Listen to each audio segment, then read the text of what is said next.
Are you ready to get behind the wheel?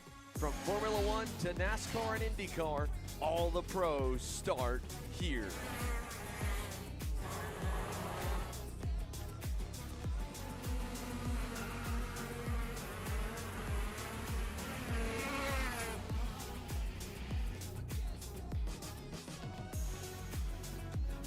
For more information, check us out online at mcckarting.com or call us and go racing today. Hi, I'm Jackson with Alpha Race Hub. Alpha is an all-in-one motorsport software solution that can solve all the software problems you need for your track, facility, or series. Alpha can cover all your software bases, from online registration, digital e-waivers, a proprietary timing and scoring software, incident management, automated points tabulation, tire and barcode scanning. We even have our own mobile timing app and rental kart activity management software. If you're looking to consolidate your motorsport software solutions, reach out to us at alphatiming.co.uk.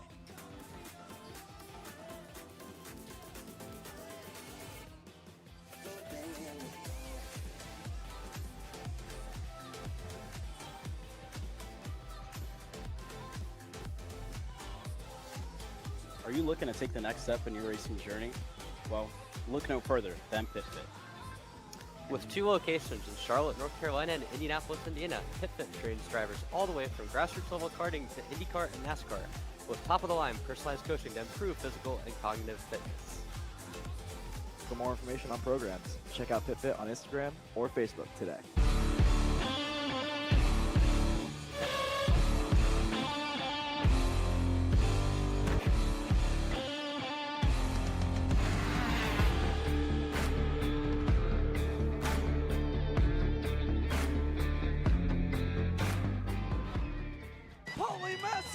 Wins the Wisconsin Grand Prix. James Overbeck on start number 2 gets win number 1 in OKN Stars. On track or off, Brandon Jarskrek Racing delivers elite performance. Led by 4-time Pro National Champion Brandon Jarskrek, our team masters driver coaching, data-driven analysis, and mechanical precision at every national event. Contact us today at BrandonJarskrekRacing.com.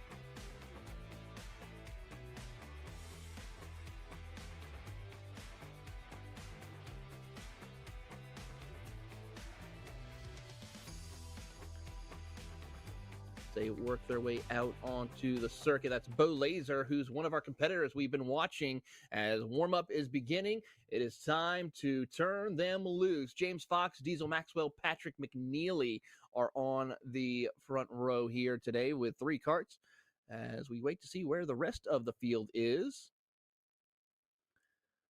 It appears like we're going to be doing both separate heat races for your micro and mini Swift category, as Bo Laser, Diesel Maxwell, and Patrick McNeely are now going to lead us here. And trouble and more trouble for Bo Laser for that AMAX machine. Tough break here, and it looks like they will not get to start as they're having more problems trying to get that engine fired on that machine. See some of the folks from Top Kart trying to take a look at it as well. All hands on deck trying to assess the situation. And again, not the end of the world, but we talked about this earlier. Heats are progressive. It's going to be really preferred to get him out on track, especially as we've got the green flag running now for 5 minutes and a lap of racing, 2 laps of racing, excuse me. Clean breakaway for James Fox. He leads Maxwell and McNeely. James Fox already out of the Daytona curve, has stretched it out to a multiple kart length lead right now as they work their way over towards the back half of the circuit into that first hairpin. And as they work their way through, and so far so good. A lot of these drivers just now settling in, not wanting to push the envelope amongst themselves, knowing that they have another race happening this afternoon or later on this morning to get themselves to divvy up the points. But still, 50 points on the line for the winner of the heat race. So clean breakaway for James for the time being. Patrick Neely in that Tony kart, the 538, wasted no time, though, trying to get to Diesel in that 141, using all of that draft as possible. The smallest engines we will see on track today, about 60 cc and only about 10 horsepower on tap for these guys. Certainly more power available, but heavy reliance on the draft, just like the 206s. A little bit of a peak there, trying a late apex for McNeely, trying to close that gap. Still nothing yet as the battle for second continues here, 2 minutes in. So far, as we watch this battle for second, as Diesel Maxwell and Patrick McNeely are trying to see what they can do. It's going to be a little difficult for Patrick because he seems like to be struggling off corner exits here compared to what Diesel Maxwell has been doing. As we watch them head down into the braking zone, and they're going to send it through. And Maxwell gets a good run off the corner exit there and is able to maintain the gap. No pressure. I think right now with just only 3 karts, it's just a matter of just taking care of that equipment, trying to see what adjustments you can maybe make going into the feature race later on this morning. But so far, no one has come even close to what James Fox has been doing. He has been one of the most dominant drivers in the Indy Karting Challenge, winning multiple classes. We'll see him later on in the 206 cadet category later on this afternoon as he works his way through and continues to lead the charge in that top kart. Number 12, the white, yellow, and blue helmet. And clean running for him. Exactly what they want to see. So it's one top kart comfortably out in front, another with big time issues with Bo still in the pits. And again, with heats being progressive, we'll have to start from the back of the pack for that final. But exactly where James wants to be. Further back, McNeely, a little bit out of striking distance now.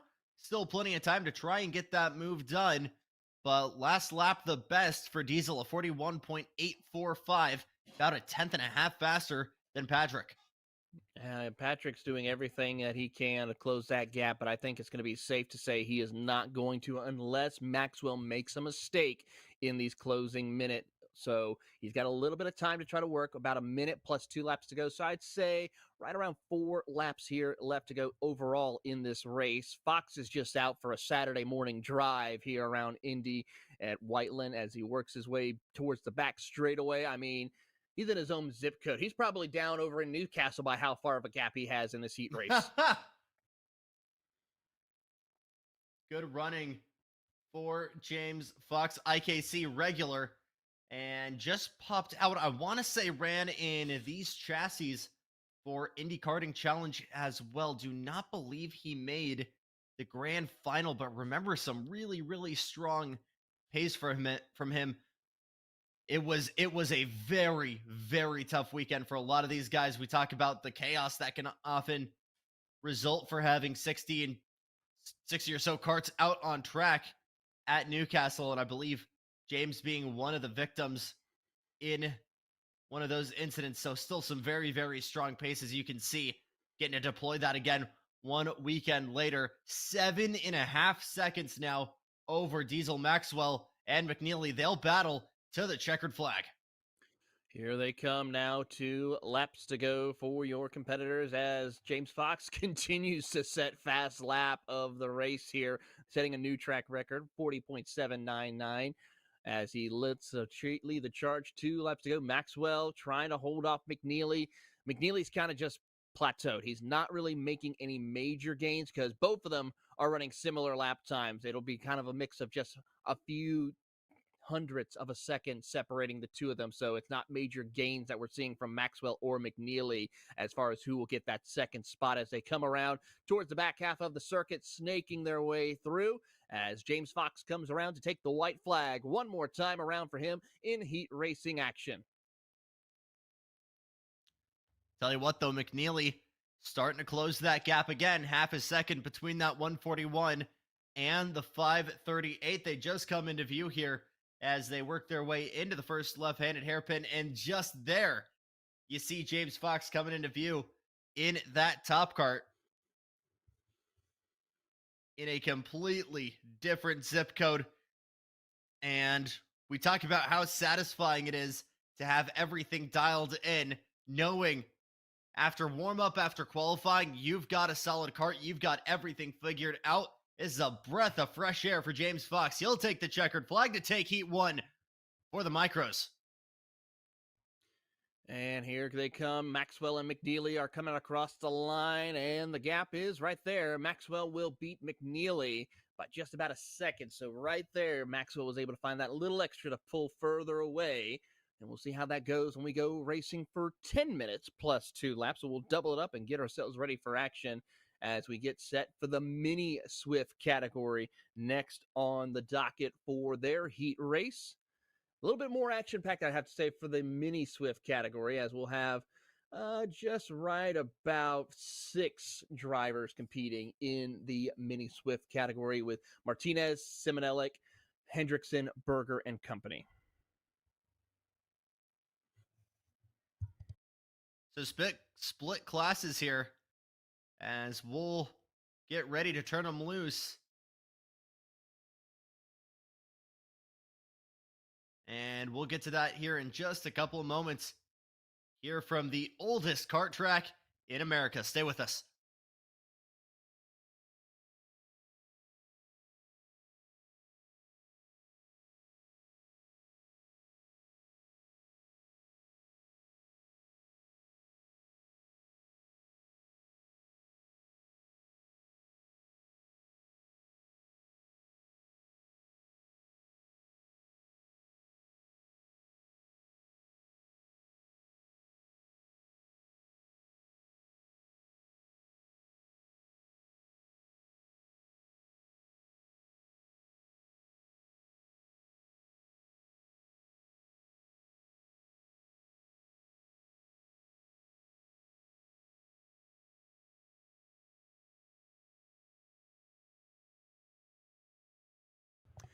And away we go here for heat racing action for your Mini Swift category. It's Blake Martinez and Leah Simonelli on the front row, followed by Kason Hendrickson, Ari Berger in row 2, Christopher Heinz in 5th position with Jackson Jessup, who did not get to set a qualifying time. He will start in 6th position. So in total, when we go racing later on this morning for your mini micros, it'll be a total of 10 karts out on the circuit with multi-class action as the Mini Swift drivers make their way out onto the circuit. Oh, and trouble for the 757 machine. Chris Heinzen having issues loopsing around in that MPG Kart Republic. But we'll continue on. No major issues. No one made contact. It's time to double them up and get set for racing action here today. As they work their way into the start box to get set. A little bit of bumping and beating right there. Got to keep it easy, gentlemen, and get ourselves ready to go. Green flag is out, and we're racing here in heat race for the Mini Swift. And already drivers jockeying for position as they set themselves up for the opening lap, coming out of that triple apex, heading in towards the front straightaway.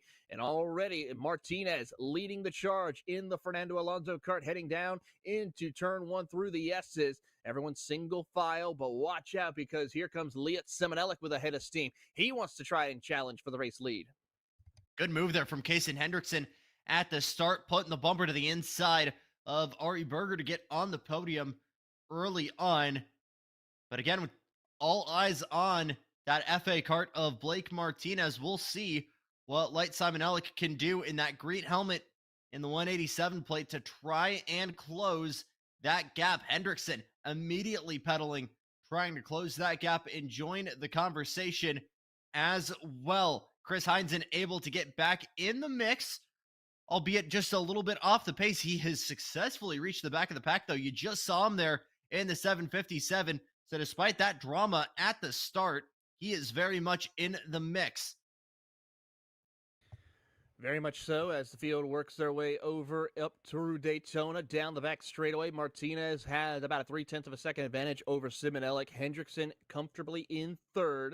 We do have a battle for 5th position we'll keep an eye on between Berger, Jessup, and Heinzen. So actually the battle for P4 as they work their way up towards the final corner onto the front straightaway.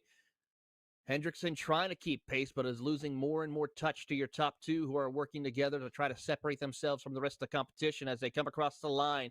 And Blake Martinez sets fast lap of the race with a 0.4 of a second advantage over Simonelli as they come up to Daytona. Starts to become a 2-kart breakaway here. As we mentioned, fastest lap for Martinez. And we talked about our magic number for drafting. Simonelli wanting to keep it within about 0.8. That's when you're still having the draft able to sort of close that gap. Look at that dive kind of from Simonelli, hanging it a little bit longer into that final hairpin, leaving that door open, considering a dive, maybe trying to sell a dummy to Martinez. He's not buying it, but that gap certainly looks a little bit closer than it did 2 or 3 laps ago, Taylor. Certainly did, and it's getting closer and closer here. Can Simonelli and Hendrickson try something in these closing stages? 2 minutes 20 seconds to go, plus the additional 2 laps as they come out of the back straightaway in through the midfield section. And so far, Simonelli closing closer in as he is picking up the pace just a little bit out of the final corner onto the front straightaway. Big run from Hendrickson. He gets a great corner exit, but it seems like it's starting to taper off now just a little bit as he sets fastest lap of the race. He's still 1.1 seconds behind, has a little bit of work to do, but Blake Martinez is just taking care of his equipment right now, not wanting to push the envelope because you still have that feature race where you got to double everything pretty much. So you want to make sure, I have to say, Jackson, take care of your tires now, save it for when it matters at the feature race when the points are given out and the big trophy is given out. No, absolutely. And I mean, you want to get yourself in the best position possible, obviously, for the 10-minute final coming up in a couple hours. But the main priority, saving everything, whether that's mechanically or through the, should we say, the non-preservables, the fuel, the tires. Go easy on what you can if you're not able to. If you're upset with your car, not happy, go back to the tent, make the changes that you feel like you need to do, and get yourself in the best condition possible for the main event where it really, really matters. Not too much being shown here on the podium. We'll see if Hendrickson starts to put any of that to the side mentally and goes fangs out for Simonelli for that P2 spot. He's right on the bumper. He's got 40 seconds and 2 laps to make a move. He's going to try everything he can as he has been on the charge. He's now brought it down into the 39-second bracket with him pushing Leah Simonelli. That has brought your top 3 closer together. Under half a second separates your top 3 as they come out of Daytona. Big run coming here from our drivers as here comes Simonelli, gets a sniff of the draft. He tries to close in, can't find his opening around to get around Martinez as he tries to find that little nick in the armor that Martinez is putting on to hold off the competition as they come around the final couple of corners here. And here they come onto the front straightaway. 2 laps to go for your leaders as they work their way into 1. Good battle further back, by the way. 4th, 5th, and 6th all squabbling up further back. Berger, Jessup, and Heinzen all going at it. We'll have 2 laps to go. Watch the straight line speed of the 187. Just 1 lap ago was able to fully peel away from Hendrickson and get all the way to the bumper of Martinez. Not quite to the point this time as we work our way all the way back into that right-handed 90. And man, what pace from Martinez out in front. We'll see if he can hold it for 1 more lap. We'll see if Simonelli can hold P2 for 1 more lap as we get to the white flag. Best opportunity of the day so far for Hendrickson. No look yet here, and we'll stay in line as we work our way on to Daytona. Here they come out of Daytona for the final time in the heat race for your Mini Swift category. Martinez doing everything he can as he continues to maintain the gap over Simonelli and Hendrickson down the back straightaway for the final time. And Hendrickson and Simonelli try to close the gap, but just can't get close enough to set the pass up that they need. Through the final couple of corners, here they come as here comes Hendrickson. He tried to swerve his way down to the bottom of the racetrack right there. It's going to be a drag race between the 2 of them. Nope, he's going to fall back in line, and across the start-finish line, Blake Martinez picks up the heat race win with Simonelli and Hendrickson, your top 3. Berger, Jessup, and Heinzen are coming out of the final corners as well. Let's see how they work it out. As here comes the rest, your top 3, as Berger, Jessup, and Heinzen round out your 6-kart field. An exciting race day action in your micro and mini Swifts. Next on the docket is 206 Senior Medium.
It's time to release the drivers as they head out onto the circuit for 206 Senior Medium. Let's take a look at your starting lineup here today in 206 Senior Medium. And on the front row, it is Braden Heber, who put on a stellar drive in qualifying, followed by AJ Coldata, working his way through. Nicholas Nossman in row number 2, with Evan McCorkadale in 4th. Caden Wharf, along with Ryan Waldo in row 3. Michael Haymaker and Tyler Demon in row 4. Andrew Goldman will be the last driver to set a qualifying time in 9th. Gage Gestiano did not set a qualifying time, while Brian Sutherland got disqualified. Too light in the scales, so his qualifying time was disallowed, unfortunately. So he'll be starting tail end Charlie in today's action, as here they come out onto the circuit and get set for heat race action for your 206 medium. Heber, Nossman, McCorkadale are going to be one to watch, but keep an eye on AJ Coldata. I have to say, he might have something for him here in today's action. No, totally agree with you. I mean, felt like he was hiding something there, and it was a matter of how much or how he was playing in that qualifying.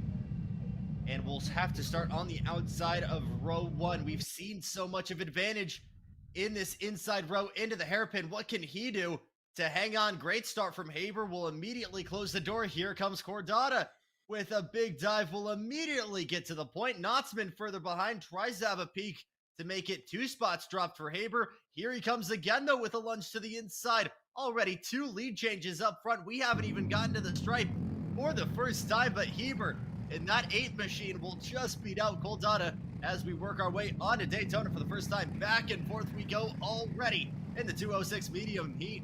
Absolutely great run, and this is AJ Coldata's first start for the season in 206 Senior Medium, so I have to say this is going to be exciting to see what he can do against your likes of Heber, Nossman, and McCorkadale. We don't have Levi Wilbur racing this event, so tough break for him. He is going to lose some valuable championship points in this running, but for Heber, looking to continue on as he leads the charge out of the final corner. Goes a little bit too wide right there, I have to say, as Coldata closes the gap back in.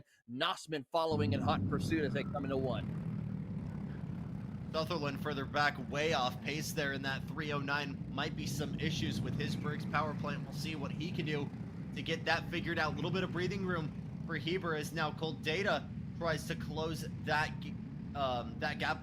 Coldata, excuse me, further back. Notzman and McCorkadale battle for that bottom spot on the podium. Very wide there goes Heber out of the first hairpin. This will give an opportunity for Coldata. Here he goes to the inside and will take the lead. Back and forth we go as the door for the switchback was still open. Heber trying to go all the way around. That's given Notzman an opportunity to get in. Now all 4 cars are bunched up as an opportunity to go for the lead. Will stay where for the time being, just a change for the lead, but in the blink of an eye, it's become a 5-cart freight train. McCorkadale trying that late apex, launching to the inside of Daytona. Didn't have the momentum and has to get back in line behind Notzman. Big run coming, though, from Braden Heber as he wants to get back up in front of the field. He'll push Coldata down into that opening hairpin off the back straightaway as Nossman and McCorkadale jockey for position. They'll try to almost go side by side, but Heber struggling on this final corner, going up a little bit too wide right there, which opens the door. He's got a little breathing room that time around to where he can try to readjust himself and set himself up for setting a pass to get around Coldata, but still has to be careful because he's going a little bit too wide as here comes Wharf with a big send, and McCorkadale tries to go around. Was about to say, watch Caden Wharf in that 4-plate. He's been given a really, really good opportunity with these 4 in front squabbling up and has been already looking for opportunities. Heber looking for another opportunity to potentially take that lead back from Coldata. No move yet as we work our way into the hairpins. But again, we've seen this opportunity to set up switchbacks, opening and closing doors. Heber swinging it a little bit wide here, trying to roll that momentum onto the main straightaway. No move quite yet, but we break up into 2 and 2. Coldata and Heber, Notzman and McCorkadale, and Wharf standing by, ready to pick up any of the scraps from one of these battles. They're trying every which way they can to set themselves up as they come up to the top of the banking here, heading down over towards the back straightaway, nose to tail. It's a 2-kart breakaway, and then you have the second group of 2 karts as now McCorkadale sends it down to the inside to get around Nossman for 3rd position, and now leads that group, but still Heber patiently waiting, not looking to try to push the envelope. Just keep him and Coldata separated from the rest of your top 5 as they come across the line with a minute 12 plus 2 laps to go. So you're looking here as Heber sets fastest lap of the race. So he's got the pace. He's just got to find the opening, and that opening here should be coming up pretty soon as they head up to Daytona. Look at that speed they carry there into that first hairpin before getting to Daytona. Quick flick to the right and on the brakes. Here's another look from Notzman trying to get that P3 position back. It's so close. He's got to get out of it and give that outside line to McCorkadale, and that gives Worf another opportunity to try and close that gap. All of a sudden, though, you start to see a little bit of teamwork between these pairs of drivers. Heber pushing Coldalata, Notzman pushing McCorkadale, everyone trying to give one another insurance here to guarantee those positions come the final. Heber giving a little bit of a push here to Coldalata in the 44. Out of Daytona the past couple of laps, a little bit more spread out further back. No help from McCorkadale to Notzman. Back out of Daytona. And man, it looks like over the past couple of laps, that might have been the first time we haven't had a reshuffle in the top 4. But with 2 laps to go this time by, this powder keg might explode once again. It certainly might as we work our way out of the final corner. Coldata has probably one of the biggest leads we've seen since the start of the race here as he's starting to separate himself from Braden Heber as he sets fastest lap of the race. 0.3 of a second is the advantage. Lap traffic also in play here as they're closing in on Brian Sutherland, who is now about to be put a lap down. How do they play it out in Daytona? They'll go to the bottom, get the pass complete around the lap car of Sunderland as McCorkadale nearly almost has to avoid that almost contact with the lap car as he tries to move out of the way, finds his opening and continues on as Coldata holds strong against Heber in the final couple of laps here, coming to take the white flag. How much aggression are we going to see from Braden Heber this time by? Again, you still got 10 minutes after this session, so still plenty for you to save. And again, we talked about how high of the momentum is being carried in these karts. You're asking for a lot more from these tires than you might expect initially, so maybe a little bit of aggression. Is the commentator's curse going to strike immediately? Am I going to be proven wrong from Heber? There's a mighty shove to the back of the 44 there from Heber. No move further back from Nossman on McCorkadale. This could be a move to the line here. We talked about this final hairpin being a prime overtaking opportunity.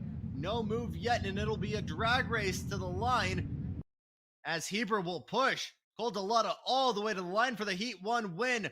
Less than a tenth the gap. McCorkadale and Nossman get it done for P4. Worf, a massive shot across the bow for the top 4. He is not messing around and will try to work his way to the front come the final. I gotta say, Coldata, for making his debut this season, he is gonna be one to watch in your 206 medium category. Exciting to see. The only problem is he won't be really in contention for a championship because this is his first and only start so far. So we'll put that in our rearview mirror. That is gonna be absolutely a fight to look out for in a couple of hours' time, as we get ourselves set for the next group of 206s. It's the Legends and the Supermasters.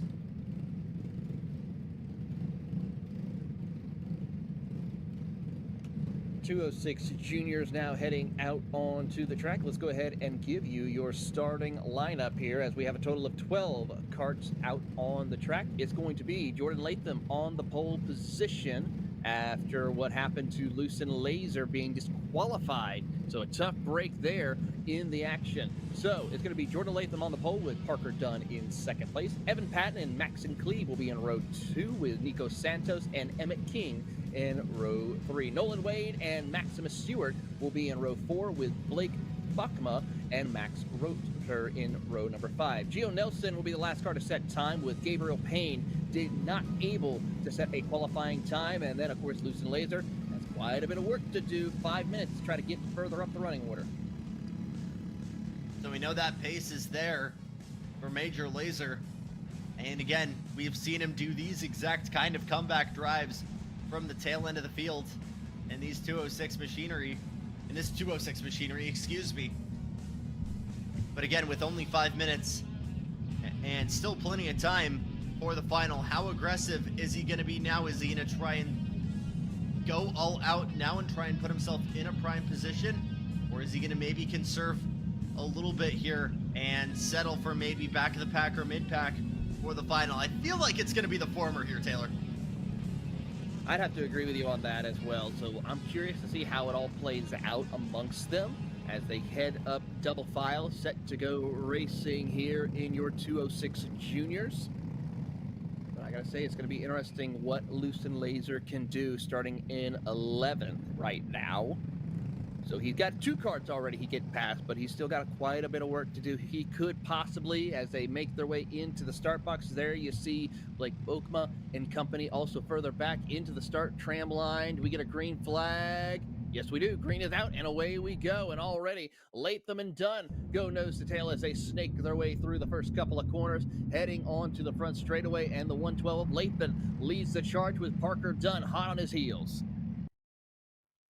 Great opportunity for Parker Dunn. Again, had no help during qualifying compared to Le Pen and Laser kind of working with one another. So finally has an opportunity to flex that muscle. Further back, the Coyote of Santos under fire by a big freight train. Dunn, Laser, Wade. How about Lucien Laser already up 8 positions from the start? Has wasted no time on his charge to the point. He's trying to get moves done through Daytona. We'll go 2 abreast. We've got 1 car off. Further back, that might be Gio Nelson involved as there's a big dive further back. Looks like Laser continuing to charge forward. You see him there in that blue cart, and he might have already gotten himself up into P4. Yes, he has. Great pass right there for position as they work their way through 4 minutes, and we got this 3-kart lead heading into the first opening corner and already down to the inside. Lucien Laser up to 3rd position here, and he is already on a charge, ready to take the fight. Santos trying to do a swing back here in that right-handed hairpin. Thought about a move onto Daytona. Not able to get there just quite. Parker Dunn losing a good chunk of positions there at the start, actually. He's back in 5th in that Kart Republic machine, getting pushed, I believe. That's Nolan Wade just behind, trying to give him a shove further back. You see them working through this left-handed hairpin right now. He's actually behind Nico Santos in the 34. So big drop back there. Something we missed is we've got a yellow flag. We've got a kart off further back. Was that Emmett King in the 13? It might have been. It might have been indeed. It might actually be No, it's Seward. Stewart. Seward in the 49. It's a tough break there for Seward and Gio Nelson as they are pretty much done for moving up the running order unless more drivers happen. But we have a pass for position up the road as they work their way through. So far, so good, as here comes a big run as Latham company are trying to work their way through. Already some exciting action here. Latham, Patton, Laser trying to do everything he can to close up and work his way up to the front of the field. First stop of momentum we've really seen for Lucien Laser as Nico Santos really turns up the wick in that 34. As further back, that looked like Gabriel Payne going at it with Nolan Wade in the 99 as another kart around. That might have been trouble for Wade. Let me get a number. That's a big moment. There is more drama for Gio Nelson in the 5. He's backed it up into turn number 1 and might be beached. I'm not sure if he'll be able to get out of there. He is beached. He hit those barriers. He's already in that little hill of grass right there. So his day is pretty much done. Already had drama in qualifying, and that is a troublesome Saturday, unfortunately. Already going worse for the 5, so that'll be P13 on the day for Gio. Lucien Laser, we missed the move for the lead, but somehow, some way, it has been last to first for the 800. What a move, what a pass on Evan Patton. Something happened to Jordan Latham, too. He has fallen all the way to P8, too. So there is something that we have missed. Apologies on that as we watch Lucien Laser lead the charge coming up through the field, as now he is your new race leader. He is definitely on a tear and looking to showcase why he deserves to be the championship. How about this? 4-cart battle for the lead. We're 3 wide on exit, trying to clear lap traffic as Patton and Dunn really go at it here for P2. Patton out in front in that 361 machine. Dunn in second, recovering from that troublesome drop back at the start. Major melee further back. Payne, Santos, Wade, and Le Pen going at it. Jordan Le Pen trying to work his way back to the point, but Dunn with a phenomenal run, a big shove there to Patton as they both try to close that gap to the Major Laser. Laser doing everything here as he holds strong over Patton and Dunn. Patton is trying to see if he can get a bit of a toe to help close the gap with help from Parker Dunn. As they come up through, they will have 3 laps to go for them in the 206 juniors, and they are making short work of closing that gap. It's now under 0.3 of a second between your top 3 as they come through the S's heading over into the hairpin leading to Daytona.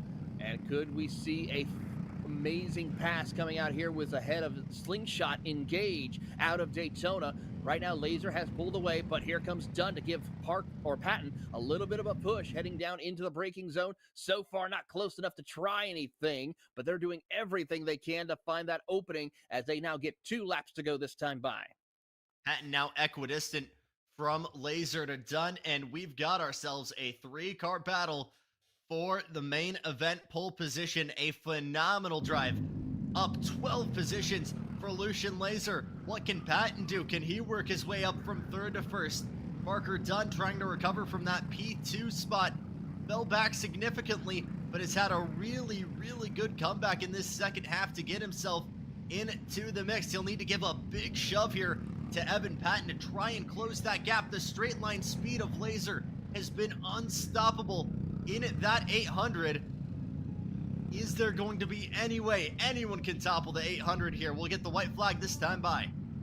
One more time around as they come through, and Laser now has to hold off the hard chargers of Patton and Dunn as they come across the line. White flag in the air for them. Can Laser hold on and complete the last first challenge in this heat race? So far, lap traffic up ahead, but Patton tries to hold off as he tries to find the opening. Quickly make short work of the lap car as they climb up the banking of Daytona down the back straightaway.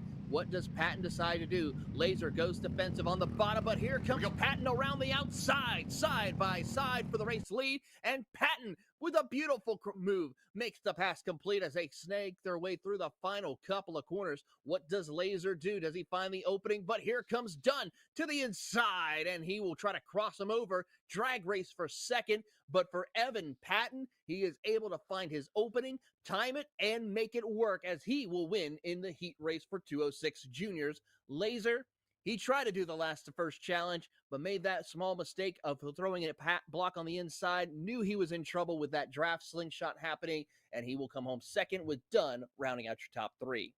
And it was Dunn that really made that move possible, Taylor. A major, major push to Evan Patton going down the back straightaway out of Daytona, but a textbook move on execution for Patton. Had to walk the tightrope on the outside of that corner and then shut the door. Didn't give Laser the opportunity to really swing back in those final 2 corners. That's how he gets himself that main event pole position.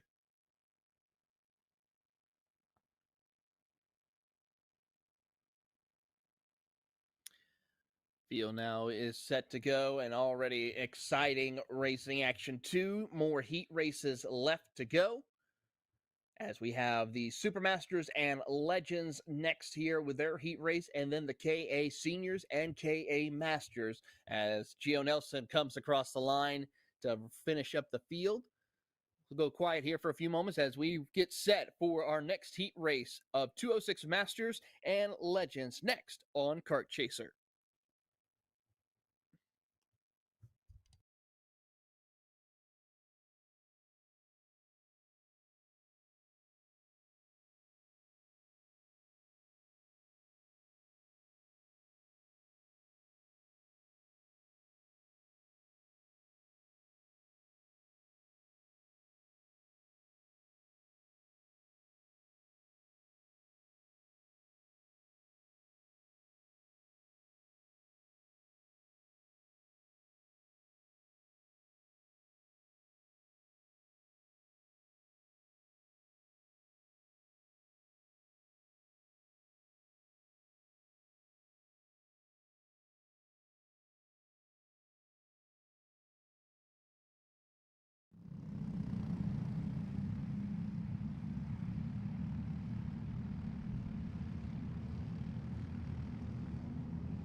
It's now time to get set to go racing for your Supermasters and Legends. Brian Williams, Tom Harleman, Danny Cutshaw, Richard LeMaster is your top 4. Joseph Stevens, Jason Irving, William McLaughlin, Wesley Bullock, and Chris Whitaker, your top 9 competitors here today as we get set to go racing in your Legends and Supermasters division. J. Brian Williams on pole in the Legends. Cutshaw on pole. He third out right in that one plate for the Supermasters. Everybody bunched up class to class. Harleman versus Williams for the Legends. Cutshaw versus LeMasters for the Supermasters. Let's do it. Multi-class madness in the 206s is go. And already, there goes Brian Williams checking out on the field. Tom Harleman's going to do everything he can to keep up with the pace, though, as they work their way around. So far, so good, as Harleman actually trying to keep a good pace here with Brian Williams. But we know Brian is going to just easily pull further and further away, man, as he works his way through across the line. Harleman, Cutshaw, and Stevens, your top 4. See what Harleman can do on pace here in that 18. Again, we've seen the dominant pace that Williams has had in that 75 all season long. Very rarely do we see him be trumped in any means. As further back, your Supermasters, Danny Cutshaw in that orange 1 plate, really holding off Stevens for the time being. Richard LeMaster is getting toppled there by Joseph Stevens in the 50. So a little bit of a shuffle further back. Your biggest mover so far, William McLaughlin, sent to the back of the field. We get another kind of laser-esque drive from the back here on our hands as he's already worked his way up into P6. Watch that 56 plate. Here they come through as that McLaughlin machine is on a tear indeed, as Williams still leads in 206 Legends, Danny Cutshaw in 206 Supermasters. As Cutshaw has Stevens right there behind him by about 2.5 seconds. So he's got a little bit of breathing room, but Harleman really putting on a drive here to showcase why he might be able to challenge Brian Williams, who's been the most dominant driver all season long, pretty much winning every event he started except 2.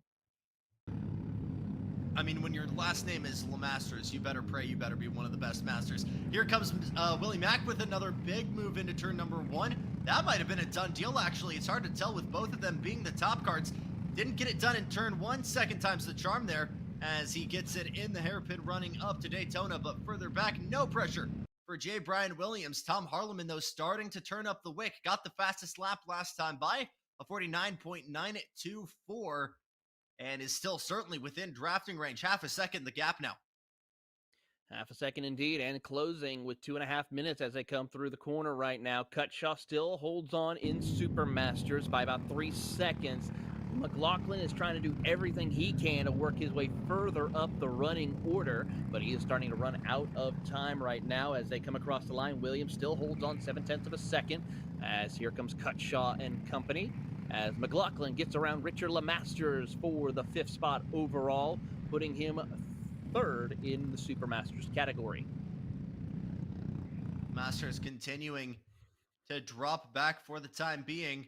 And watch Cutshaw further back as here comes Stevens in that 50 machine. This is your battle further back for 3rd and 4th.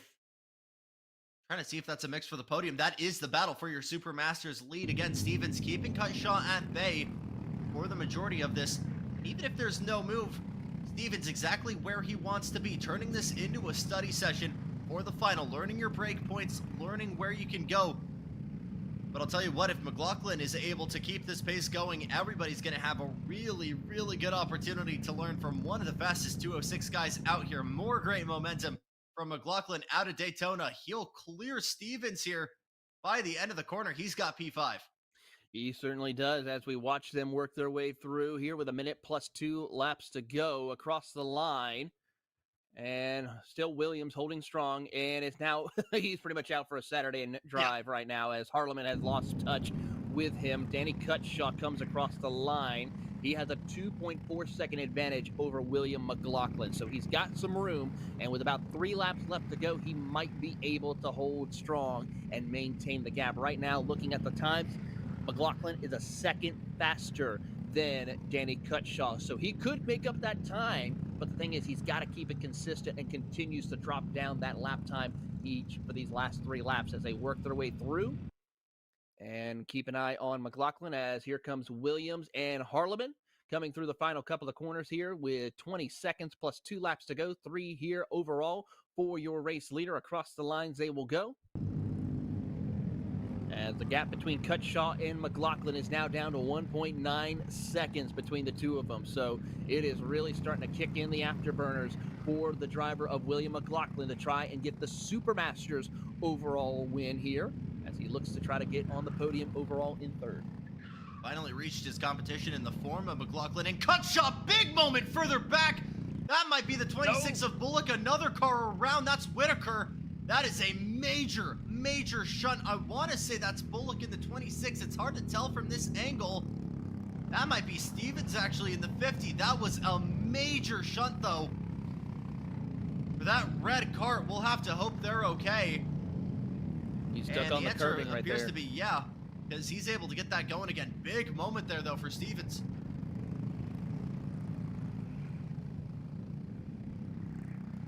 Beal now gets themselves ready to go and will continue on their way, but as they will now have to get lapped by your race leader, Brian Williams. He leads the charge as McLaughlin now will be your race leader in the Super Masters division after that situation that happened with Danny Cutshaw as they work their way through to get 2 laps to go. Next time by. Actually, last lap. Sorry about that. Timing and scoring was a little off for us. White flag in the air for your leaders. And Cutshaw still holds on to the race lead, but only by 0.4 of a second over William McLaughlin. McLaughlin is there to try and get that away from Danny Cutshaw as they come down the back straightaway for the final time. But for Brian Williams, it's just another great victory for him as he looks to try and go for another win here at the K1 circuit in Whiteland. Out of the final couple of corners, Brian Williams takes home the checkered flag, and he will win in your 206 Legends category. Tom Harleman will finish in 2nd, and then, of course, you have Jason Irving, the final 206 Legend driver, rounding out your 3 cars there in that class. And here comes out of the final corner for William McLaughlin to win in 206 Supermasters. What a drive from the back there for William McLaughlin, just able to get to Danny Cutshaw to get P2 in the Supermasters, but a phenomenal drive from the tail end of the field to get things going for your 10-minute final coming up. We'll get over to 2 strokes here and get to the KA Seniors and Masters. We'll do that next to wrap up our heats here from America's oldest racetrack.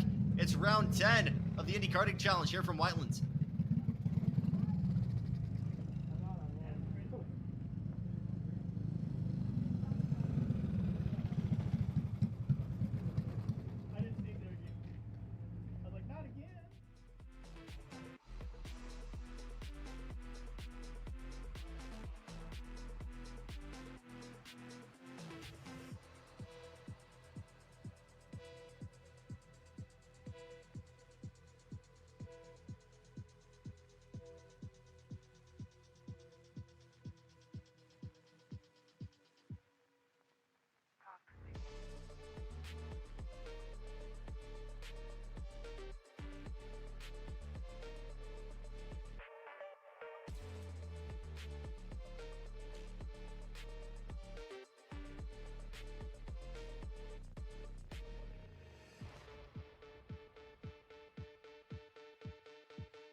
It's time to release the carts as we get set for your KA Senior and Masters category, and we'll go ahead and give you your starting lineup. Ryan Mort is on the pole position, followed by AJ Lund in second.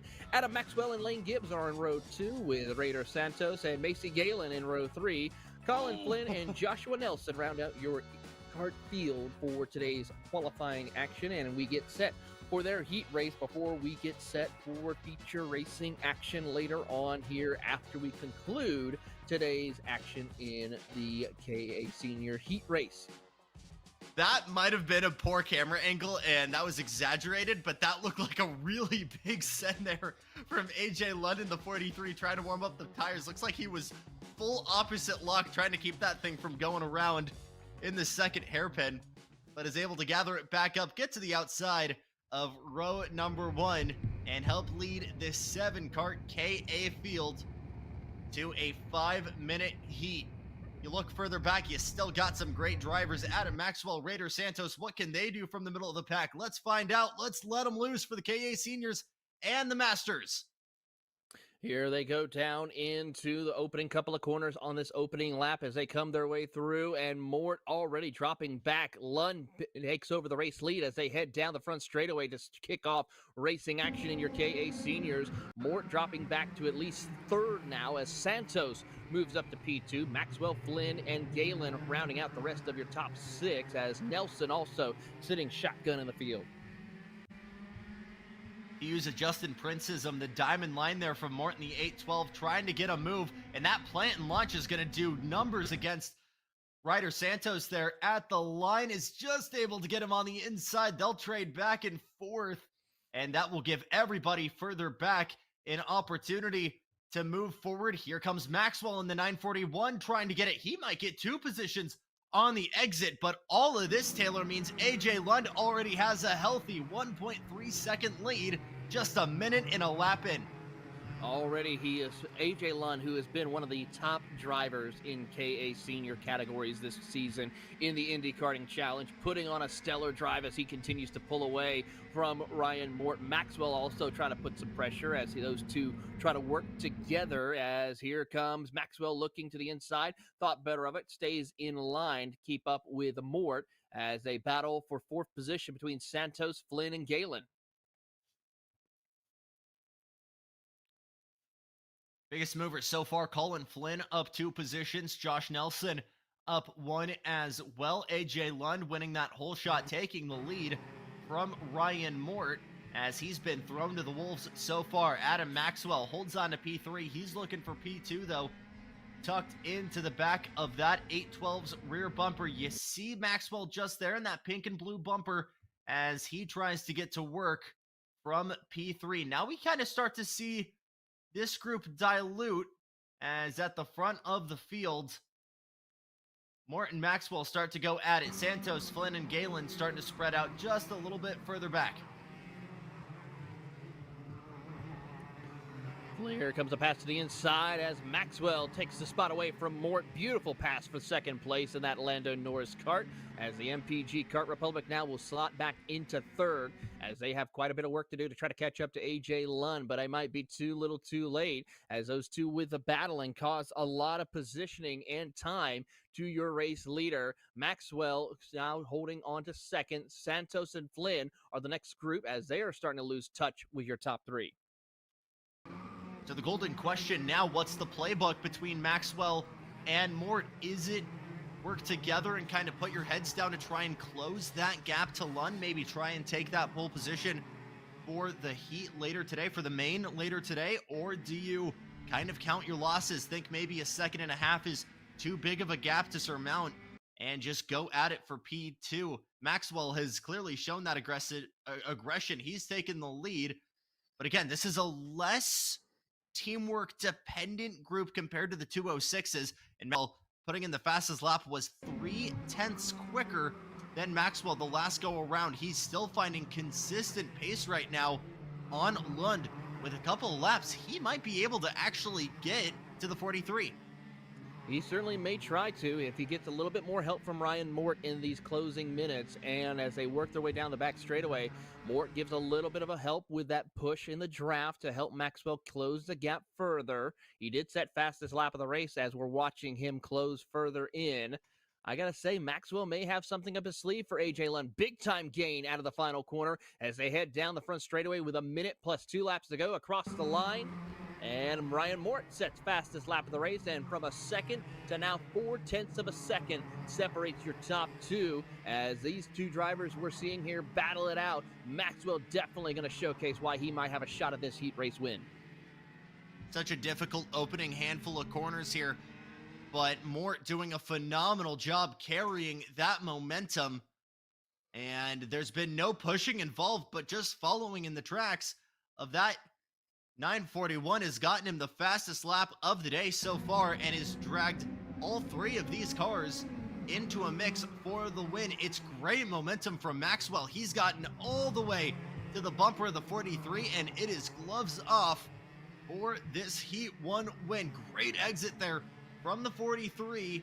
Are we going to see a move this time by Maxwell? Getting a great move on Ryan Mort earlier on. But the aggression is going to start to die off. A little bit of experimentation from Mort earlier on in that first hairpin, taking an early entrance to the apex. You see Maxwell doing the same, trying to dig, find a way he can wheel through. He'll need 2 laps to try and find a solution here. Here they come to get 2 laps to go for your race leader as they come across the line. Maxwell doing everything he can to the inside. Makes the pass complete to get around AJ Lund as he now is your new race leader. But Lund now has to try to find an opening. Mort, though, looks to the inside. So as they push each other down the back straightaway heading into the corner. Mort around the outside. Big slide as Lund capitalizes. Tries to go to the inside. Can't make it work. Crossover incoming, possibly in the final corner to get the white flag, but Lund is now running out of time. Maxwell maintains and holds on to the race lead as they come out of the final corner to take the white flag. In far too deep, that took Mort out of contention. If these two continue to squabble up, though, for the lead, this will give Mort a phenomenal opportunity. He's already gotten within 2 kart lengths with a monster draft and a monster run out of Daytona.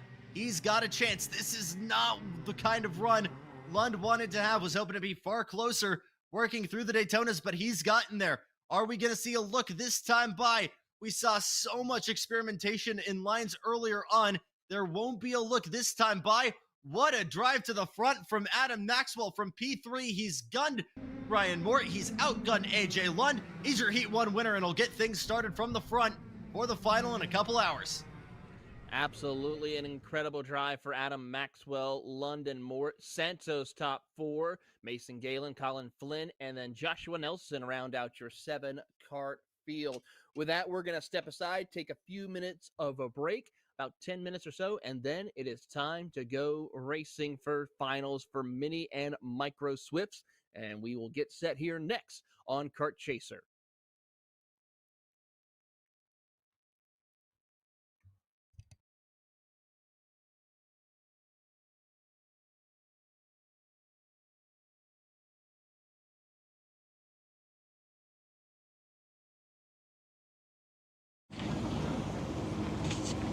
Kyle, what are you doing? It's got my new Greyhound seat. You don't even have a cart.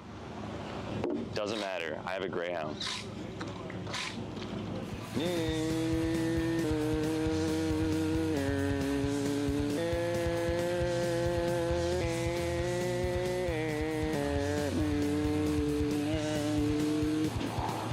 the f is Kyle Cuthbertson?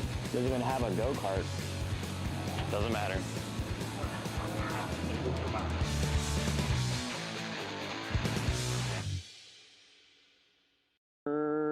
Cuthbertson through on Turney. Turney in the dirt.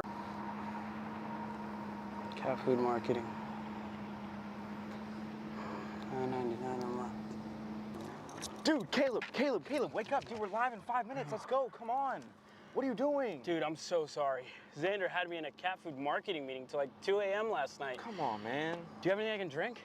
Dude, I got the perfect thing for you. Perico. It's a healthy energy drink alternative. Perico, non-GMO, gluten-free, kosher, magnesium, B12, B6. Yeah, it's good. B5, biotin, And 0 sugar? Pericazo! Try Perico, made with natural ingredients, organic caffeine, and supports your metabolism. Try the new official energy drink of Kart Chaser.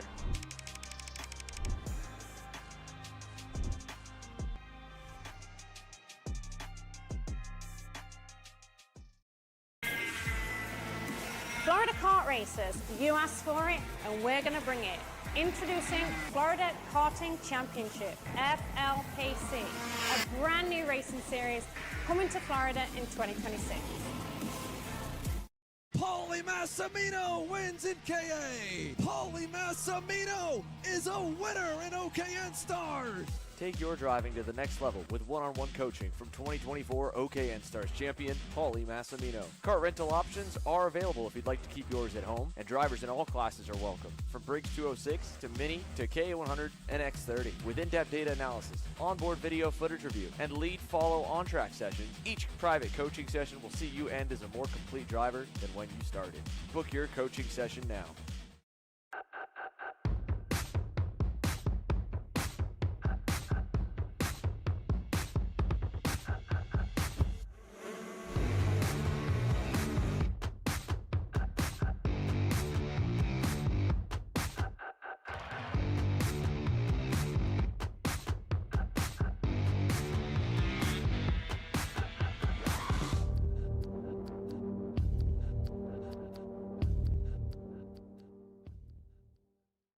Are you stuck with your kart racing? Not sure the ideal kart setup? Or going to a track for the first time? Well, Kart Class has the answers for you. Our online portal has a wealth of experience and knowledge to help your kart racing. From kart setup advice to track guides that are targeted specifically to your circuit, or the driver coaching aspect with mindset, racecraft and driving techniques. If you want to take your karting to the next level, visit us at kartclass.com.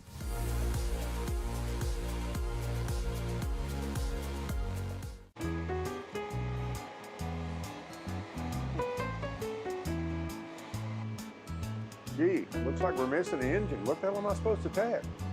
What do you mean? It's my Greyhound. It's all I need. Where's the rest of it? It doesn't matter. It's a Greyhound. You gotta make way. Okay, you're good. I'm sitting by here with Kyle, our race winner. Tell me how you did it. You were blazing fast out there, and I mean, you don't even have a go-kart, man. Tell me about it. Yeah, you know, Norberg, Schmorberg, the Greyhound-powered Greyhound was great today. You know, it makes the difference.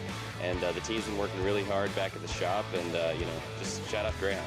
Thank you, Kyle.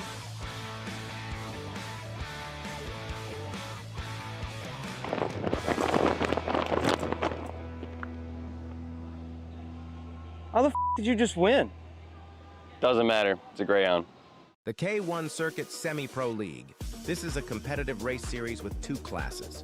Junior Series for those who are under the age of 18, and the Senior Series for those who are 18 or older. If you think you have what it takes, come out and prove your skills on League Night. Both schedules are live on the K1 Circuit website. Your Kart Chaser live feed will resume shortly.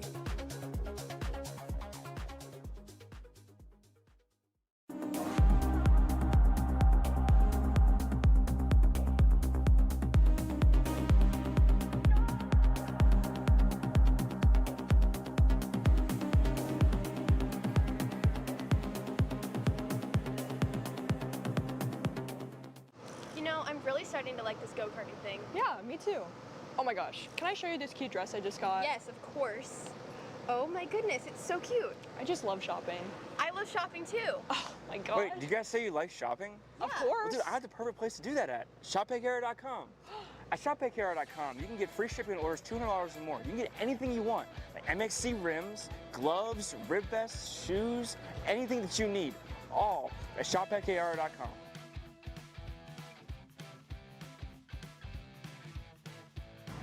Who is he talking to? No idea.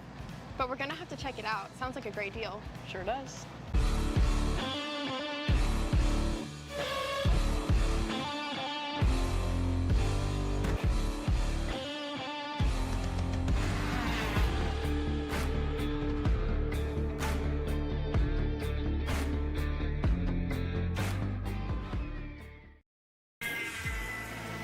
Florida Kart racers. You asked for it, and we're going to bring it.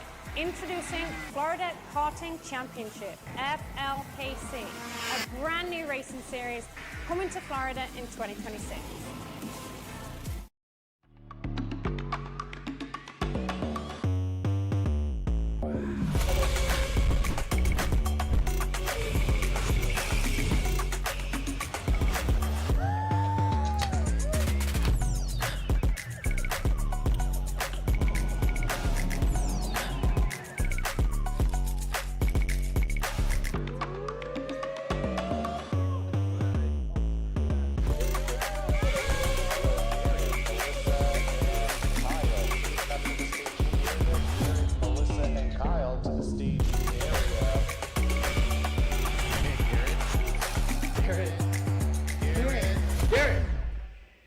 Let's go race. Come on, man. Cat food marketing. $9.99 a month. Dude, Caleb, wake up. Dude, we're live in 5 minutes. Let's go. Come on. What are you doing? Dude, I'm so sorry. Xander had me in a cat food marketing meeting till like 2 a.m. last night. Come on, man. Do you have anything I can drink? Dude, I got the perfect thing for you. Perico. It's a healthy energy drink alternative. Perico, non-GMO, gluten-free, kosher, magnesium, B12, B6, Yeah, it's good. B5, biotin, and zero sugar? Pericazo! Try Perico, made with natural ingredients, organic caffeine, and supports your metabolism. Try the new official energy drink of Kart Chaser.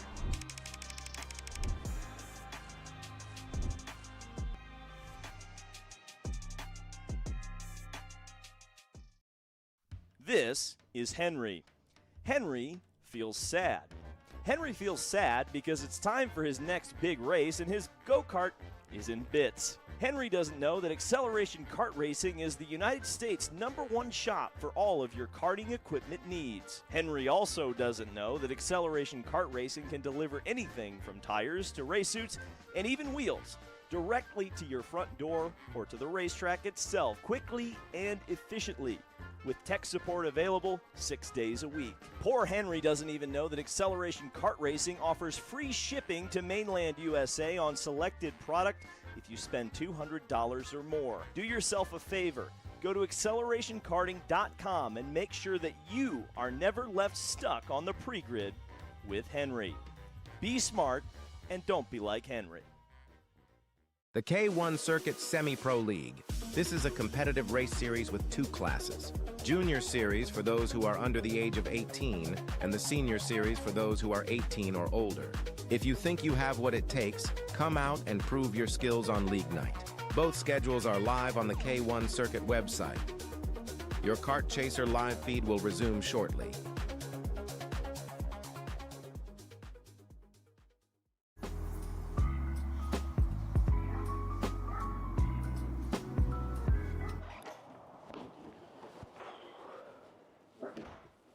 Hey, what's up, Caleb? What's up, Brandon? You sound defeated. A long day at the office? Yeah, got stuck at a cat food marketing meeting for like 3 hours. I don't know a thing about cat food, and I don't even work in marketing. And then I got sent on a coffee run like I was some sort of intern. Then at the end of the day, when I want to go get gas, I just realized everything is so darn expensive nowadays, man. Yeah, you got that right. Like, do you have any idea how much we're spending on Netflix? That's like $20 a month. Do you know how much we're spending on cable? That's like $50 a month. But you know what isn't expensive? Tell me. Kart Chaser Premium. For only $9.99 a month, you can watch all the American karting action live from coast to coast. Subscribe and become a member today.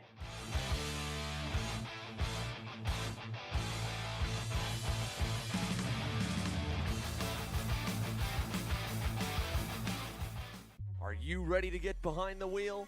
From Formula One to NASCAR and IndyCar, all the pros start here.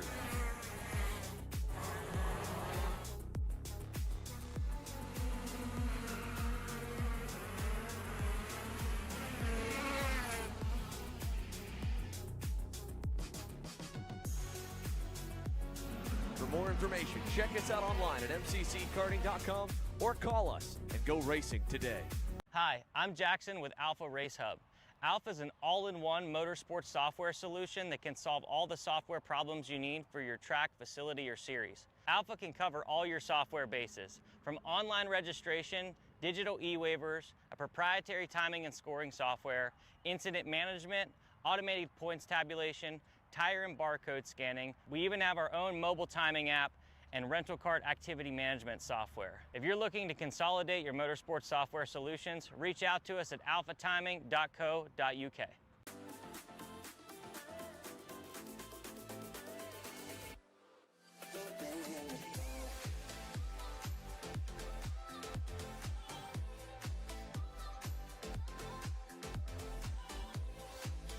Are you looking to take the next step in your racing journey?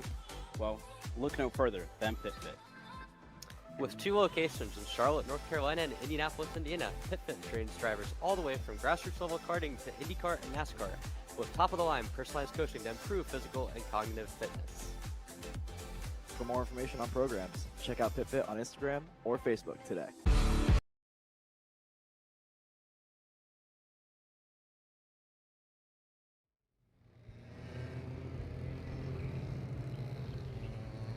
Welcome you back here to Finals Racing action for your Micro Swift category. 4 drivers out on the track: James Fox, Diesel Maxwell, Patrick McNeely, and Bo Laser. I'm Taylor Burris. Joining me up in the booth is Jackson Lambros as we get set to go 10 minutes plus 2 laps. Does anyone have anything for James Fox? Well, we'll find out at the end of 10 minutes here as they enter into the start zone. It's time to give out the trophies and give out the points. Green flag is out, and we're set to go racing here at the Indy Karting Challenge at the K1 circuit in Whiteland. And already, James Fox, he's already stretched it out to a couple of kart length lead over Maxwell and McNeely as they work their way onto the front straightaway to kick.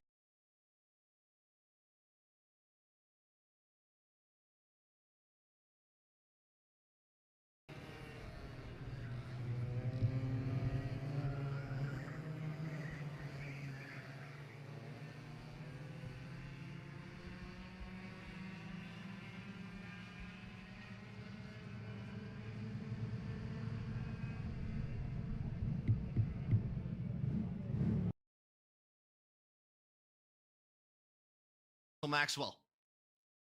Already, we'll keep an eye on the battle for P3 between McNeely and Laser as those two will battle it out for position as they have a good little fight. Laser goes a little wide off corner exit as we pick up James Fox in the top kart.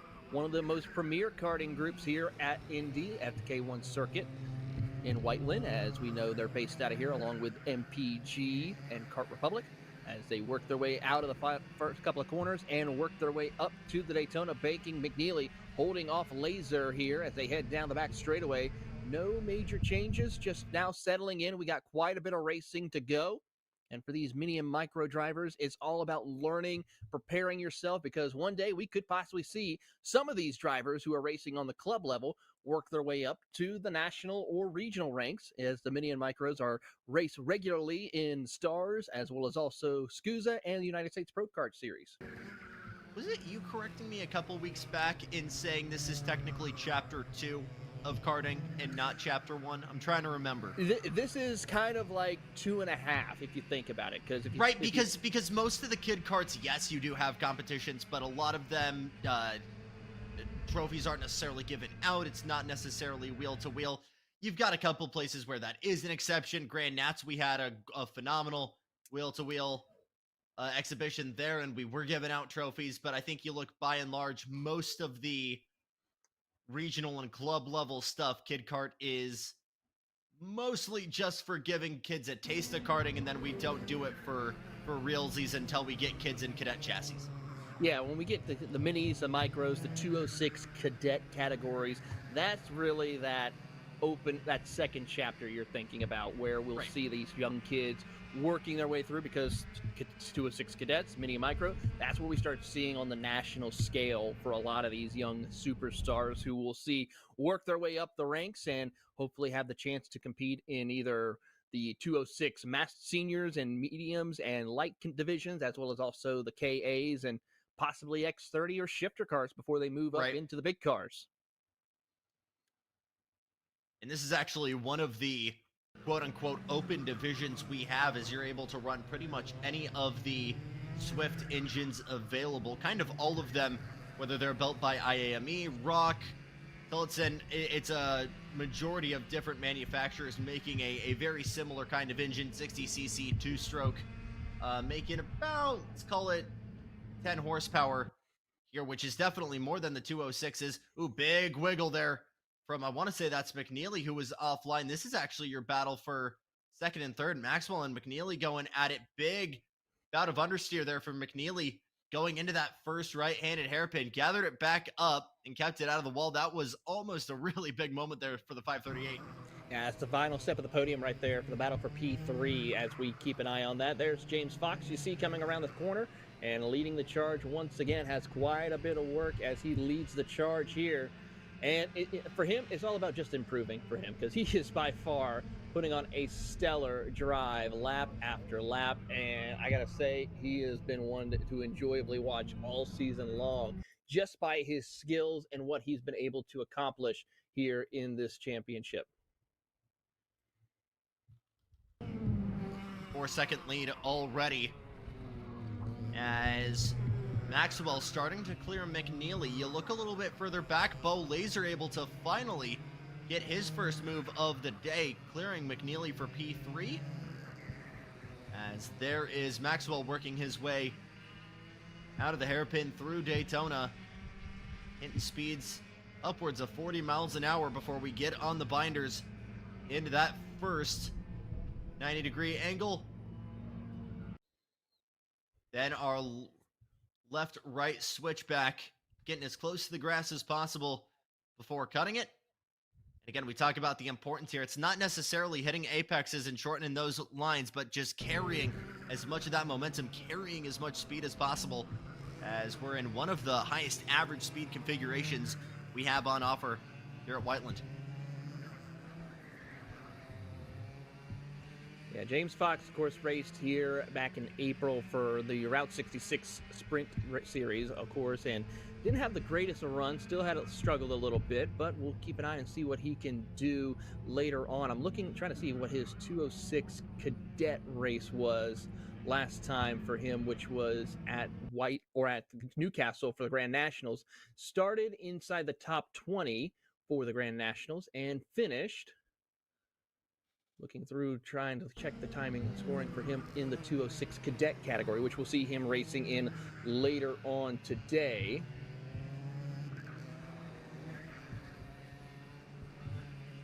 And he had a DNF, unfortunately, so a tough break for him after looking to try to have a good run, but unfortunately did not get the finish he wanted here, and hopefully we'll have to try again next year for the Grand Nationals 10, which is going to be an exciting one, I have to say.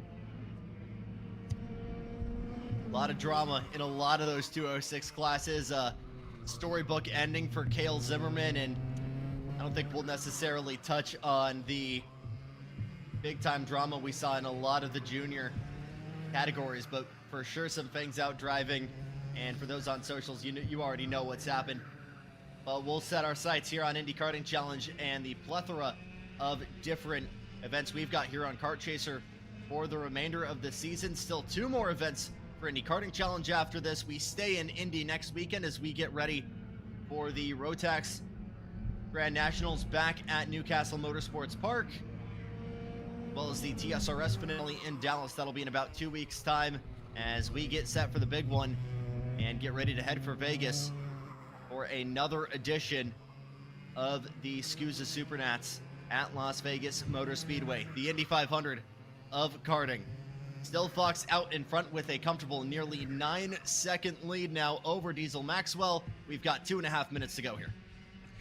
2.5 minutes to go as we watch the charge. It's a 8.8 second advantage between Fox and Maxwell here in the closing stages of this race. Bo Laser has moved up to P3 right now, with improving on his lap time as well. Patrick McNeely sitting in 4th position, unfortunately having a little bit of a tough break right now in the closing stages of this race. 2 minutes to go, plus an additional 2 laps as James Fox just starting to back it down a little bit, not wanting to burn the tires away. I'm still trying to see if he can set some fast lap times, as he set a 40:58.2 on lap number 4.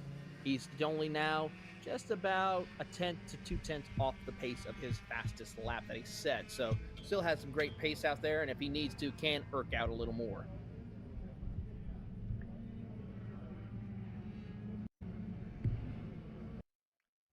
And at this point, the heat just kind of evolves into learning the circuit, getting seat time, and just getting reps in. Again, kind of the beauty of Whiteland is this is almost an infinite number, it feels like, of different combinations, whether it's using different parts of the circuit, doing different layouts, doing different orientations, directions. So a lot of guys, this is the first time they're running this layout, and it's a whole nother kind of driving, and it's adapting, getting yourself ready for what racing is going to be like at different regional levels, at a national level, learning to drive tracks that maybe are a little bit more momentum based.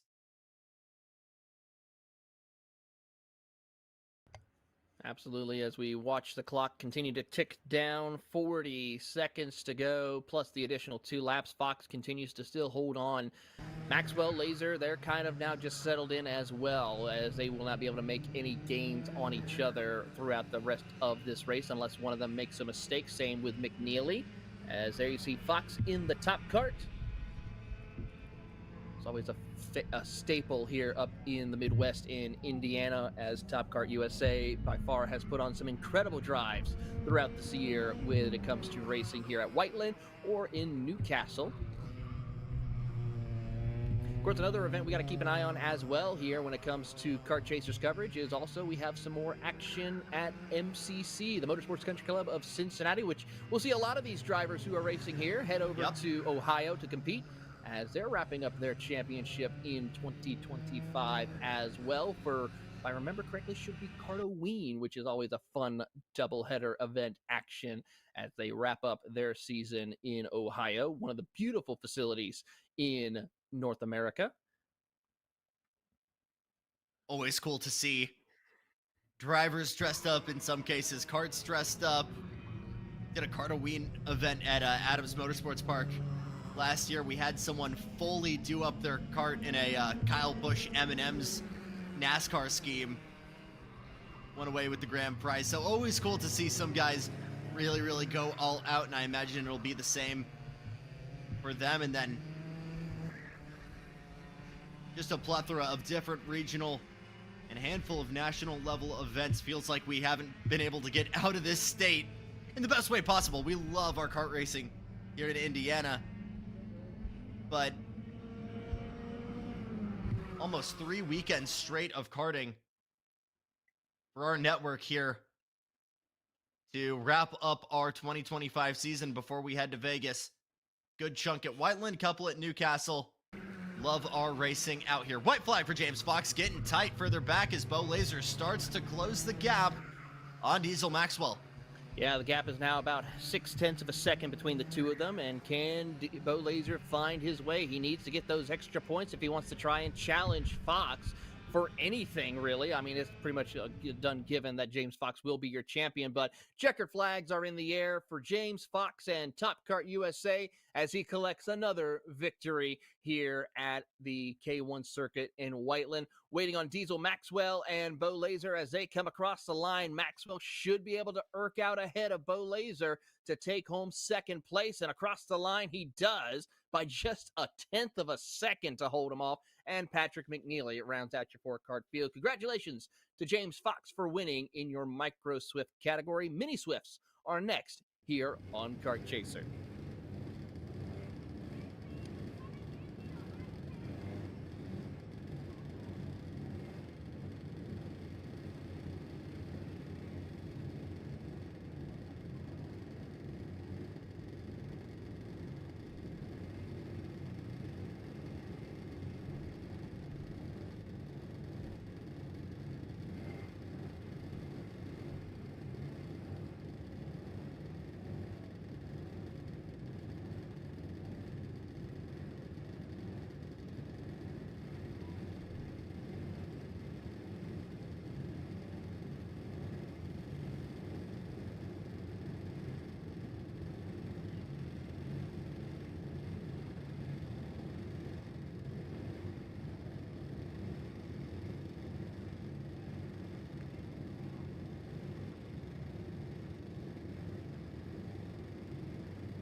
It's time to go racing for your Mini Swift category. Blake Martinez and Leah Simonellic will be on the front row with Kason Hendrickson and Ari Berger in row 2.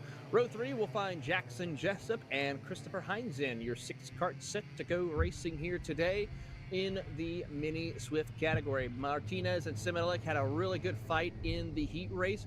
Can Martinez find the way to hold off the hard charges of Simonellic and Hendrickson? We're about to find out. Green flag in the air, and we're set to go racing. Heading into the first opening couple of corners, and already side by side for the race lead as they gather it back up. A couple of carts lose some pace right there out of the corner as they jockey for position contact as they battle for third between Berger and Simonellic. No one home for Martinez just yet as we work our way to the stripe for the first time. Watch Kason Hendrickson, who had a phenomenal drive from the back of the field to get things started in the heat as we work our way through the inner loop for the first time. Hendrickson already looking for moves. Watch Berger in the 20 as he looks for a way into this mix as well. First time through Daytona we go. It's a great exit for Simonellic in that green helmet with a little bit of a peek to the inside. Gets all the way to the bumper of Hendrickson. No move yet as we work our way through the hairpins for the first time. Martinez doing everything he can to hold off the hard charge of Hendrickson and Simonellic as they come out of the final corner here to kick off their opening couple of laps across the line. The gap between the two of them is 0.3 of a second, but your top 4 separated by a second. So this is some close, exciting racing here in your Mini Swift category on the opening lap. Martinez trying to be sure he is smooth, stable, doesn't push the envelope, and keeps the competition behind as they head down the back straightaway. Nobody really close enough to try to set up a slingshot maneuver, but still a lot of time left on the clock. So pack starting to dilute early, and it's that Fernando Alonso kart chassis. I feel like we don't see too many FA chassis here in the States, but always cool to see those running out here and up in front at that. As we work our way back to the stripe, Martinez, another purple lap. That's immediately outdone by Kason Hendrickson, already clearing Simonellic for P2 in that number 2 machine. Simonellic in that lime helmet trying to work his way back. Further back, watch Jackson Jessup trying to get to work on Ari Berger for P4, just a little bit further back, coming into the left-hand side of your screen, working into the hairpin. Martinez, great exit there out of turn number 5 as he tries to plant and launch, give himself a little bit more insurance, leave Hendrickson to fend off from Simonellic. Simonellic does everything he can to hold off. There's Berger and Jessup having a good fight for the 4th position as they head down the back straightaway out of Daytona. Jessup gets a good toe from the draft, trying to see if he can set himself up into the braking zone. Not close enough to look to the inside. He will follow suit as Simonellic tries to wind up that momentum back up and chases down Hendrickson. Contest of who can find the most grip on the Rhino liner right now. Again, not a lot of moves we see here in this first handful of corners. Really, it's all being set up after Daytona, not even at the end of that straight following Daytona, but that back and forth hairpin combination, the S's, where we've really seen moves get done. But it all starts and gets set up right here. Great run from Jessup as he tries to get to the tail end of Berger. Are we going to see a move? Still thinking smart of it. Still plenty of time as we're not even halfway home. But Simonellic starts to have the pace go back his way. Fastest lap of the day so far, a 39.835. He has the pace. He has not found the space yet, Taylor. Absolutely. He is trying every which way he can to set himself up for a run, but so far it's not going to work. Berger still holding on to the top 4 right now, but Kason Hendrickson trying to close the gap amongst them as they come up to Daytona. Hendrickson gets a good run, but he is not close enough to try anything on Martinez. Another big push there. Again, trying to drag Hendrickson into contention here. Says, I don't want to be the guy that fights the leader, but if I give you a little bit of a shove, you maybe are the guy that can do it, and then I can pick up whatever scraps you've got left. And I'll tell you what, that's really, really working. Look at the momentum now Hendrickson has to the line. Almost gets to the bumper of Martinez here as we cross the stripe. 5 minutes and 30 seconds to go, and everybody gets bunched up again. The accordion effect very much in play here. Further back, Simonellic continuing to fend off from Berger. Not too much teamwork there, as that's gotten thrown out the window. Man, look at the help Simonellic has given Hendrickson. He is all over the bumper of Martinez now as we work our way into the hairpins.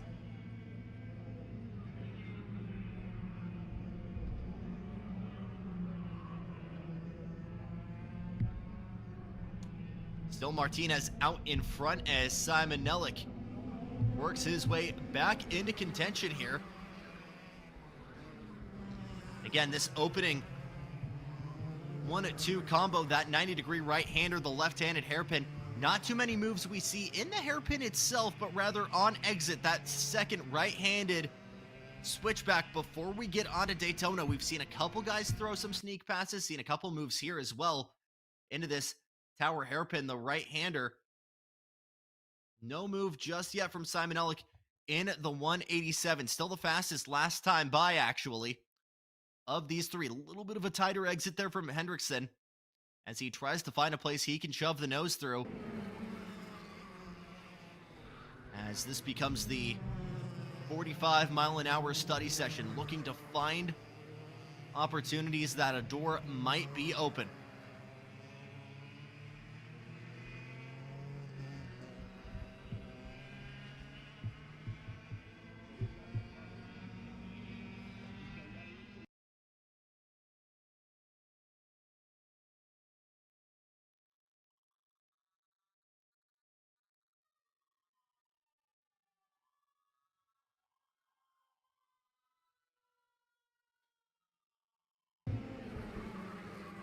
Still Blake Martinez's championship to lose at this point. A comfortable 500-point gap, mostly on the podium. Really, the main exception has been a final in round 8, but on the podium every single go at it, with the exception of that. Complete dominance. You look at Light Simon Ellick, missing rounds 2 and rounds 4. And Hendrickson having that attendance issue, but has almost been perfect in his goes at it. I mean, won the opening round, a P4 in round 2, and then winning round 8 and round 9. Only once have we not seen him at the top here in this Mini Swift division.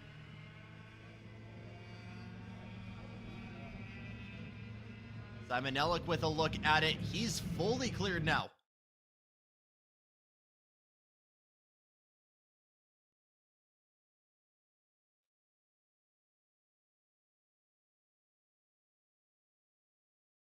Further back, Jessup and Berger go at it, but Light Simon Ellick dropping Kaysen Hendrickson back to P3. And with the best lap of the session, he'll try to work his way to Blake Martinez out in front, but with 1 second separating them, it might be too little, too late with 2 minutes on the clock, just out of drafting range as your leaders come into view.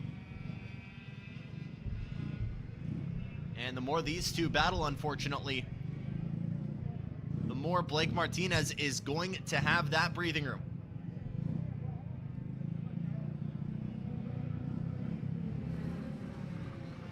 Another big shove there from Simon Ellick as Hendrickson takes the point once again. Back and forth we go, and you can already see just how advantageous that's gone. We've got a problem. That's a cart off. Is that Simon Ellick? Who's gone off? Oh my goodness. Let's try and get a number plate here. That is Kaysen Hendrickson. Oh my goodness.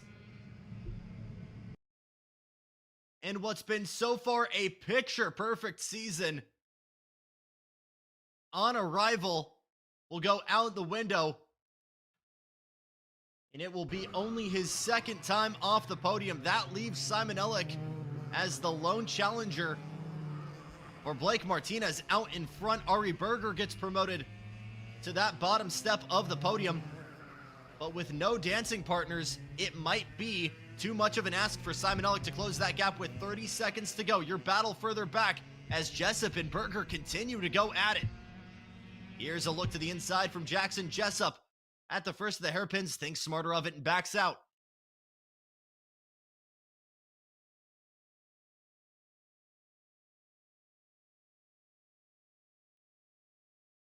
Another peek to the inside. Late apex for Jessup carries all that momentum to the outside. and is really, really helping that 62 close the door. Timer hits 0 on the clock. We'll have 2 laps to go this time by, and it is all about the battle for that bottom step of the podium, the 62 of Jackson Jessup and the 20 of Ari Berger.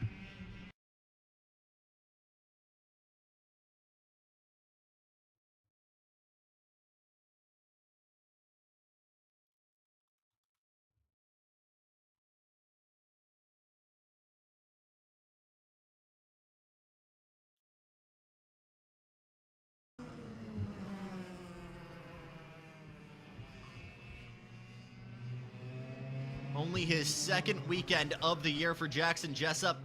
He has an opportunity to get on the podium in his second go at it. It was a DQ for Ari Berger in his opening round 3, but was still able to drive his way to the podium. Are we going to see that able to be repeated? Well, let's find out. White flag in the air for him. Blake Martinez leads the charge and has a comfortable lead over Liat Simonelli. But as we watch Ari Berger and Jackson Jessup battle for that final step of the podium, it's going to be critical. There they are, passing the line and nose to tail as they work their way through the S's. Heartbreak for Hendrickson. In that very corner we just passed, Simon Ellick will walk away in P2 if he can hold this for one more time. Jessup looking for his first podium of the season. We'll look to the inside as we work our way into the Tower hairpin. Makes it stick this time by, but not clear of a switchback. Advantage will go to Berger here as we work our way towards the left-hander. Twin checkers out. Blake Martinez will take the Mini Swift final. Simon Ellick P2, but P3 is still up for grabs. Here's the run to the checkered flag. We'll go side by side to the line. Who's got more ponies in their Swift engine by a minute? By a fraction of a second, Ari Berger gets it done in P3. What a phenomenal battle between Ari Berger and Jackson Jessup. Incredible fight there for the final step of the podium, but congratulations to Ari Berger to get on the podium. Great drive for him. For Jackson Jessup, he'll have to try again next time out. But now it is time for one of our main event classes, the 206 Senior Mediums heading out onto the circuit. Engines have fired. It's time to open the gate and release the karts out onto the circuit. And we'll get set as there you see Braden Heber and Collada, one of the top favorites here, as Collada had a great debut so far in the Indy Karting Challenge at the K1 circuit in Whiteland. But Braden Heber looking to try to extend that championship lead over McCorkadale and company.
And here we go for your 206 mediums heading out onto the circuit.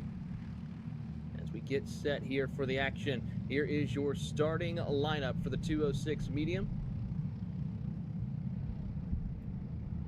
It is going to be AJ Coldata on the front row with Braden Heber, Evan McCorkadale, Nicholas Nossman in row 2, Caden Warp and Mike Hammaker in 6th position. Row 4 will find Ryan Waldo and Tyler Demon, followed by Andrew Goldman and Brian Sutherland rounding out your top 10. Gage Justiano in 11th did not set a qualifying time, so we'll see how this all plays out for the 11 karts out on the circuit.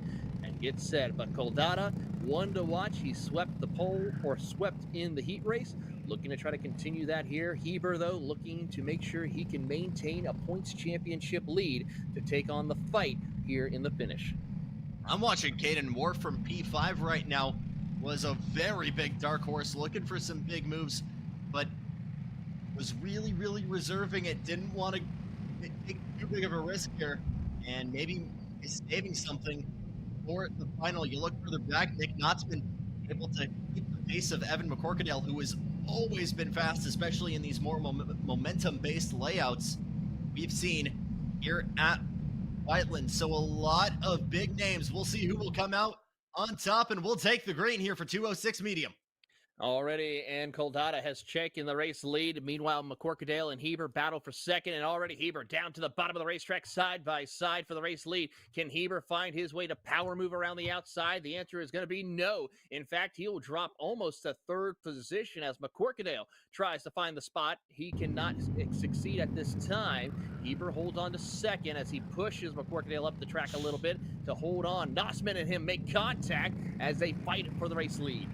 Here comes Wharf. He's got a big lunge further back as he battles for P5 with Knotsman, and we'll go too wide through Daytona for the first time. That immediately makes it a two-car breakaway as Heber and Colada go at it. Big move further back as we work our way into the tower hairpin for the first time. It's a big shift from Nossman further back as he tries to get through P3. Did everybody get through clearly behind your top three? It looks like they did.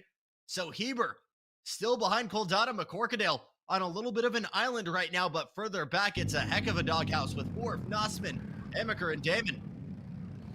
Emiker is trying everything he can to keep up with the pace in that second group as your top three continues to try to pull away from the rest of the competition here in this stage of the race. But watch on as Coldata and Heber now try to separate themselves from McCorkadale heading down the back straightaway. Heber going to give a little bit of a push to Coldata as they head into that hairpin corner over to the triple apex. So far, so good amongst them as Wharf tries to see if he can do anything with Nossman to close the gap.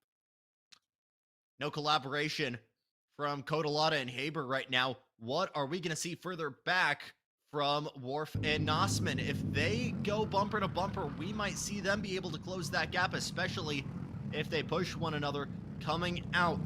Tell you what, no collaboration, though, between the 44 and the 8 means the 19 of McCorkadale works his way right into the mix. A little bit of a look to the inside there from Heber through Daytona, and he'll take a look now and really get that car to the inside towards the tower hairpin. He'll lead for just a moment, but Heber not able to carry that momentum the way Coladata in that 44 was. That actually opens the door a little bit to McCorkadale in that 19, who now is right on the bumper of the 8. It's a 3-car blanket for the lead. A great exit from McCorkadale. Haber closes the door to complete lap number 2. Fastest lap from McCorkadale in the 19. And it is the gloves off battle for the win that we were hoping for. Here's a big lunge from Haber to the inside. He'll get to the point, and another switchback from McCorkadale through the Daytona for the first time. And wow, what a move. Back to the point. Coladata taking the lead once again on the banks. Here they come down into the corner, and here how about McCorkadale trying to set something up for second place, but it can't quite make it work. But Coldata doing an impressive defensive run here in this stages of the race, closing in on the halfway point, and here comes a big push from Heber as he tries to get around Coldata. Can't quite find the opening just yet as he stays tucked up behind for the race lead here and trying to get around Coldata. As they head out of the S's over towards Daytona, nose to tail. There you see the battle for fourth between Nossman and Wharf. Watch Hamaker in the 169, that murdered out machine. We'll see what he can do. We'll see what Heber can do as he'll take another crack at the lead here from Coldalata. I'll tell you what, this is probably filling Coladata in that 44 with a head full of steam, because the last thing he wants is another cat dragged into this battle. But the more that those two go at it, the more opportunities McCorkadale in that gold Kart and teal helmet has an opportunity to snake on through. Matter of fact, he might bite himself back here because Heber continues to leave that door open, and all of a sudden McCorkadale might have a chance to work his way up into that second place spot. Here they come out of Daytona now, and McCorkadale trying to set himself up. How about Heber, though? Gets a big run out of Daytona as he will now push the back bumper of Coldata down into that hairpin. So far, not going to work out for him, though. Nose to tail between your top three as McCorkadale has now made a big run off corner exit. Can he try to find a way to get around Heber and challenge Coldata as they come out of the final corner onto the front straightaway? Look to the inside, not able to make anything work. We saw a big shove from Haber to Coldalata to take the lead from McCorkadale in this preheat earlier on. Are we going to see the same kind of move right now from second and third to maybe take the lead? Only time will tell, but this has been kind of our hot spot for overtakes. Haber always looking to the inside, and actually it looked like that time it was McCorkadale trying to work his way through into the tower hairpin. And now it's a really good exit, a really good opportunity for Heber as he continues to try around the outside. Coldalata shuts the door, and we'll stay single file here to wrap up lap number 6. What a battle between these three. A great battle between them as they work their way around, and Heber trying everything he can to just find that opening. Give it time, though. A lot could still happen. 4.5 minutes plus 2 laps to go as they come out of Daytona. Does Coldata go defensive? No, he stays up to the top side of the racetrack. Everyone else going to follow single file. No pressure. Still quite a bit of racing as McCorkadale showed the nose. It's almost like you can consider your aggression as a gas tank, as an energy gauge, because the more you battle, the more you're losing lap time as a group, right? And you've got Knotsman and War further back working together, pedaling, trying to get to the front of the field. So they're still trying to fill that energy bar up, give themselves as much time to scrap and not risk other guys getting into the mix towards the tail end. That's why we're maybe seeing a little bit more aggression right now, or excuse me, a little bit more reservation right now, saving the fangs out moments until maybe 2 minutes or even 2 laps to go.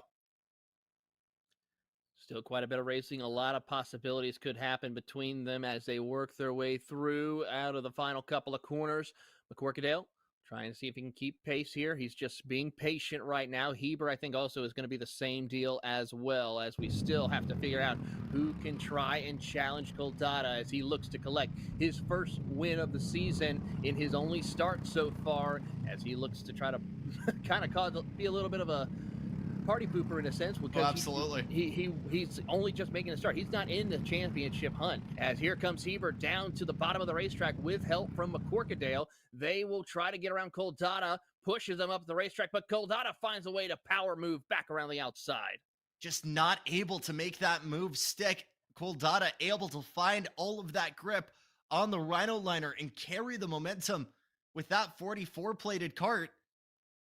Is it going to have to be a move from somewhere else? Heber thinks so. He has a peek to the inside of turn number 1. We saw a crack at a switchback earlier on, but again, he doesn't want to give McCorkadale that opportunity to move through. He wants that 19 to help him, not hurt him. And that best opportunity will be right here. Another little bit of a peek. Early block from Coladata going middle of the track, trying to shut the door. And now McCorkadale trying to have a little bit of a gander through the middle of the track there, coming out of the tower hairpin. Still no move yet, but you can feel the tension starting to build between these three. Gonna see some more ambitious, more gutsy moves as we run out of time here in this 2:06 medium final. Further back, Worf and Nosman still going at it for P4. They're still going at it here as we watch the battle for the race lead, and they do have lap traffic up ahead of them here with just around 4, maybe 5 laps left to go in the race. Heading down the back straightaway once again, and here comes a big push once again. Does Heber try to go for it? No, he does not. He stays tucked up behind, not wanting to push the envelope here, but he's got to be careful because if he finds that run, he's got to take it. Otherwise, he will give Coldata the race win. No, and I think McCorkadale knows that it's not worth giving a shove to the guy in front of you unless you're potentially getting a position in the mix, whether that's, you know, Heber going offline or someone else. That's a big moment. That's the 309 of Brian Sutherland. Did he make contact with our leaders? That was a big hit into turn number 1. I don't think he did, because I just see the leaders coming now as they battle for second. Heber now your new race leader after all that chaos that ensued. That moves McCorkadale up to second, and Heber finds his way and now tries to pull away from the top rest of the field. And now it's an immediate game plan update for Cole Delata, which is pray that McCorkadale is going to give you a mighty shove. And now if the 19 or 8 want any shot of victory here in this final, they're going to need to work together.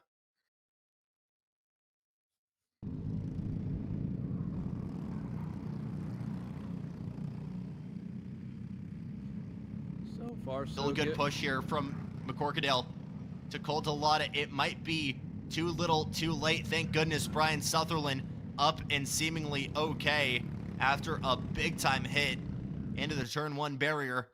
But we will keep watching this podium battle as the timer is about to hit 0. It'll be the twin sticks, this time by Braden Heber, capitalizing on that moment from the 309, finally getting to the front of the field. But Cole Delata now getting a big push from Evan McCorkadale. And just like that, it's become a 3-kart battle right again with 3 laps to go, 2 laps to go. Here they come through down the back straightaway. Does McCorkadale work with Coldata to push him down to inside? He tries to do it, but he then gets stalled just a little bit. Coldata didn't make the move. That allows McCorkadale to try to see if he can go around the outside, set up a pass to the bottom of the racetrack. Nose to tail, Heber now has to be on the defensive to hold off the hard charge, as now McCorkadale finds a move. He looks to the inside, but then slots back into position. Really good defensive drive by Coldata. White flag in the air. That's an expensive move on the exit, able to thankfully slot back in. Again, you need that draft. You need that ability to push someone else to make that a factor. This is going to be your money opportunity right here to get a move done. It'll be a monster push that'll be needed here from McCorkadale to Cole Delata. It won't be enough. We'll see a big send potentially from Cole Delata. Here he comes with a peek to the inside. Can he make it stick? We've seen him walk the tightrope, but we'll go 3 wide. McCorkadale trying to hang it all the way around the outside. Here comes Cole Delata on the inside. Here's the run to the checkered flag. Heber able to take it at the line. McCorkadale just barely able to get P2. Cole Delata from first to third. What a battle for this podium. Absolutely an incredible drive. A big shout out to Coldata for his debut podium here this season. And I gotta say, Heber and McCorkadale, you gotta love the fight between them because they are definitely a stellar drive. Nicholas Nossman, though, having some trouble out there on the circuit. Unfortunate for him, was going to have a great top 5 finish, but unfortunately will finish in 9th position. What a battle in our 206 medium division. And we start to wrap things up here in our morning session as we move on to the 206 juniors. 3 heats to go, 3 finals to go in our opening half here for round number 10 of the Indy Karting Challenge here at K1 Whiteland.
Well, it's time for our next category to head out onto the track. It is the 206 junior category heading out onto the circuit. 3 more heat races. Evan Patton, Parker Dunn on the front row with Gabriel Payne and Jordan Latham in row 2. Lucian Laser and Nolan Wade in row 3, followed by Emmett King and Nico Santos in row 4.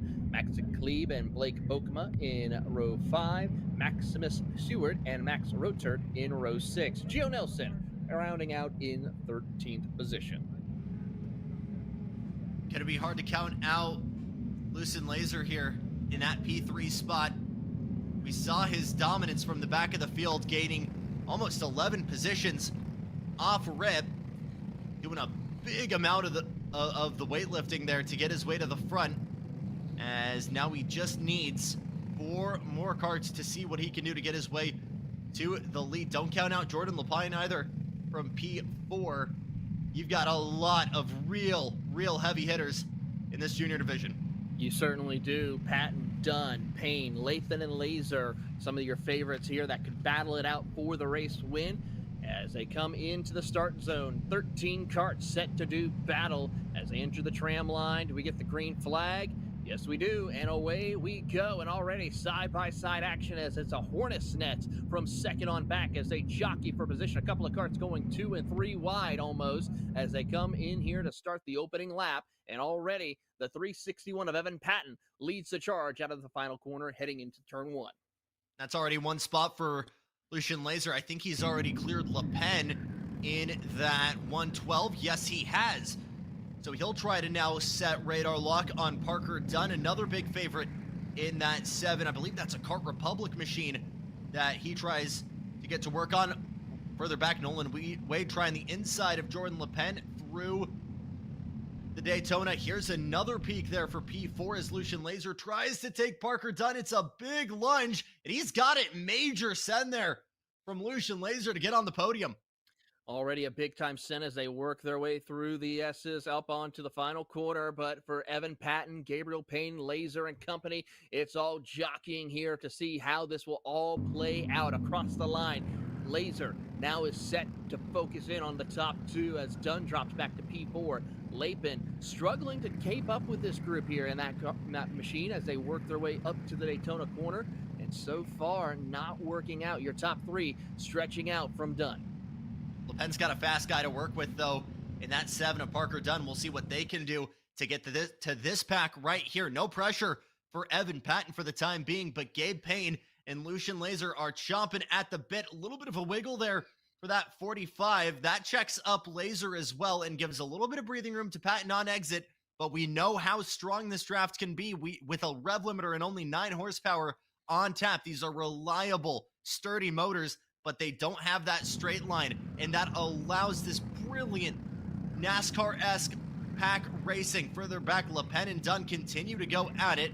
Was a little bit of a peak further back. We've got one car massively off pace. That might be issues for Laser. Hand in the air. What's the plate for that? It is. Oh my goodness.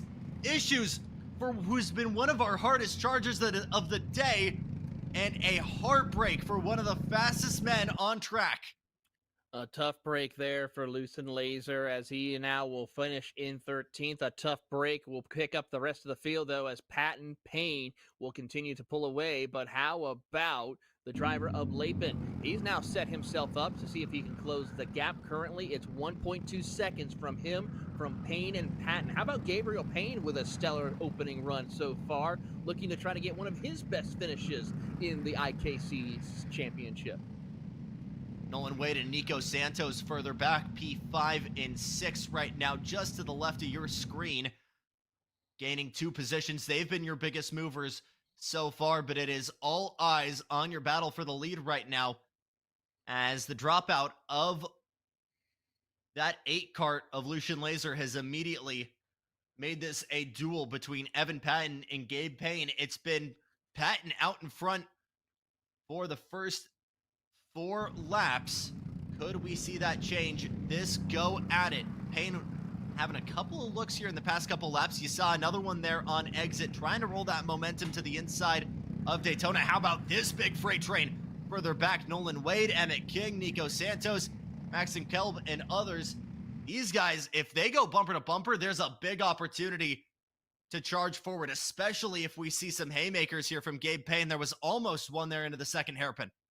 Yeah, right now I think for Payne and Patton, they're just going to try to keep up ahead of Lapin and Dunn. Don't want to cause too much battling. It's still early on. And in order for drivers like Nolan Wade and Emmett King to really make a charge from that group to close in on your top four, is really going to have to be throwing those haymakers, battling for position left and right to draw in the rest of the field. And as you see right there, there's Wade and company as they come out, as we pick up your race leaders. Patton still holding strong, giving some hand signals to Payne, letting them, hey, worked with me. Let's try and keep away from Lapin and Dunn, and then we'll try to settle it out when we get that white flag. As they approach lap traffic coming around here, they have to be careful with that.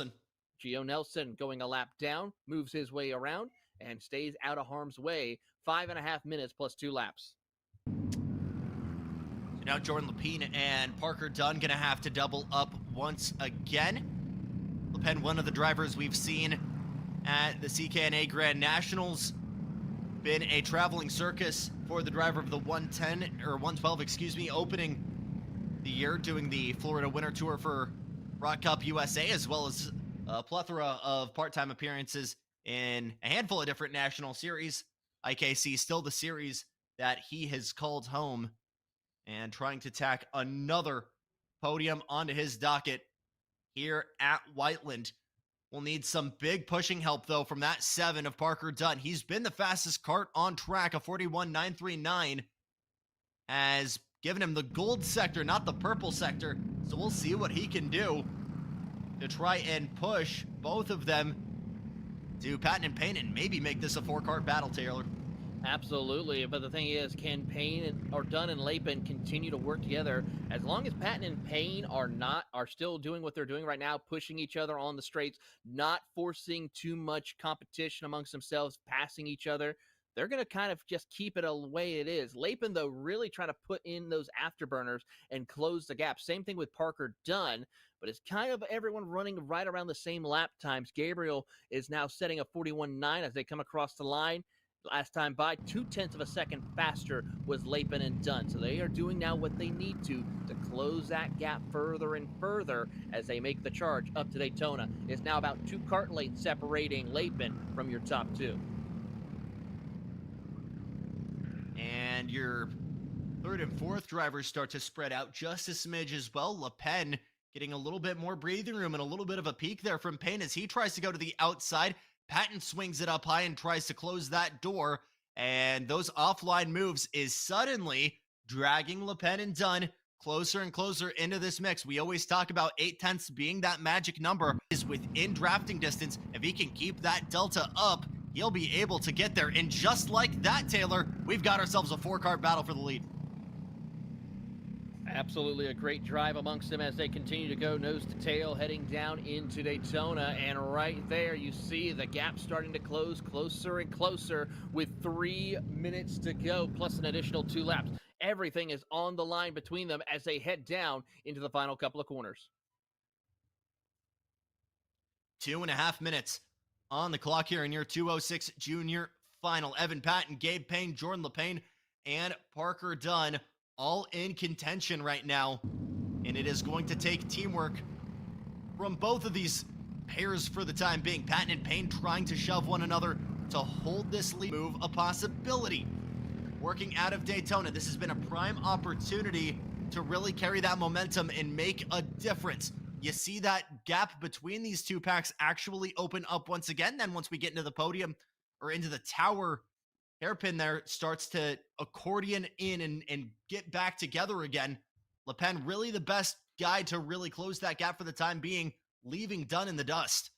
He certainly is leaving him in the dust as they close the gap here with under 2 minutes to go. But Patton, Payne, and Lapin now has lined up more lap traffic up ahead. This could be a little interesting. How will this play out? He stays wide, avoids any issues, and will continue on his way as they climb the Daytona banking.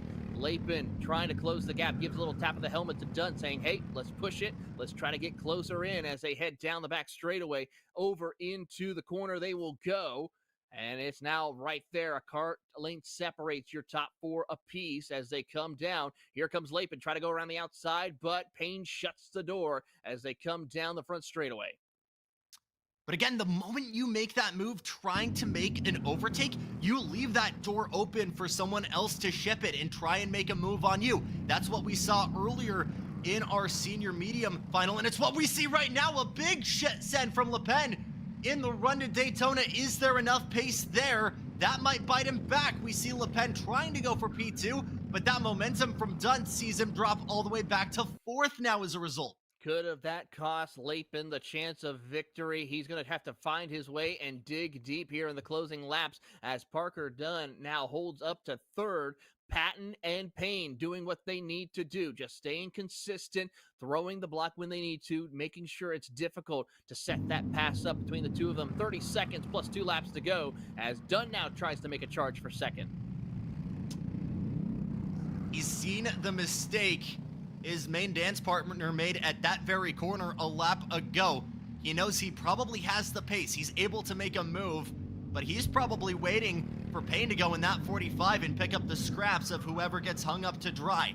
So we're really at the mercy of this whole field kind of breaking apart. Again, it's that game of cat and mouse that 206 Racing has been really known for. A little bit of a look further back there as Le Pen tried to make a move on Dunn. That's risky because that immediately has a chance of breaking both of those two karts away from first and second. So risky right now, and if I'm Le Pen, you are really at the mercy of everybody else making moves. Another peak, though, from Dunn all the way to the bottom of the racetrack, and a big shove from Payne to Patton as we work our way onto Daytona. Less than 2 laps to go. Payne now trying to work with Patton to continue to push away, but here comes Lapin down to the bottom of the racetrack to get around Parker Dunn. He moves back up into third position, but with those two battling, that will allow Payne and Patton to pull away from the third and fourth place drivers as they come out of the final corner here with the white flag in the air. They're still swapping for third as they realize they are running out of time. Now it's determined who will be on that final step of the podium. Lap traffic in the way. Patton finds a way to try to hold off Payne for the final time as they almost make contact with the lap car, and they will continue to push forward. Patton now up the Daytona banking, tap of the helmet here as now we see Payne trying to build some momentum by going a little wider. Now side by side, battle for the race lead as they head down into the braking zone, and Payne gets the spot away for the moment. Patton, though, crosses over to the inside, try to see if he can set himself up for a pass. Not able to, and now it is too little too late. Big send coming from Payne, and Patton will now finally retake the lead out of the final corner down the front straightaway for Evan Patton to take the win away once again on the final lap across the line. Patton, Payne, Dunn, and Lapin all separated by less than half a second. Gabe Payne thought he could lead the one lap that counted after it was Evan Patton out in front all day, but that 361 did not crack under pressure. A phenomenal switchback and just lifted a smidge off the throttle, not giving him that opening to try and make that over-under slide to the inside on that final corner. Some great defense on that final corner. Evan Patton, your 206 junior winner. Incredible drive there for Evan Patton as we will see him and trying to do it all again, maybe in, I believe, the KA junior category later on this afternoon. So keep an eye on him. Gabriel Payne right there with Dunn, Lapin, Nolan Wager top 5, Emmett King, Maxon Klebe, Nico Santos, Blake Bokema, and Maximus Seward, your top 10 with Nelson and Laser rounding out your 13-car field. Step aside for just a moment with 2 main events to go. It's the Legends and the Supermasters, the Crazy Old Men, when we come back here from Whiteland.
It's now time for your 206 Legends and 206 Supermasters heading out onto the track. Here's your starting lineup. It's going to be Brian Williams and Tom Harleman on the front row in 206 Legends. William McLaughlin and Danny Cutshaw will be your front runners in 206 Supermasters, followed by Tom Stevens and Joseph Stevens in row 3. Richard LeMasters and Wesley Bullock will be in row 4 with Chris Whitaker and Jason Irving rounding out your 10-cart field in 206 Supermasters and 206 Legends. Brian Williams looking to tack on another race win victory here today in the 206 Legends, as he has to deal with a little bit of pressure possibly from Tom Harleman, who closed the gap in a little bit in the early stages of the heat race that happened this morning. But still, it was Brian Williams who managed to eke out another heat race victory with a strong performance as they head up to the banking of Daytona to get set to go racing in 206 Legends and Supermasters. Next up on the docket after this for our final race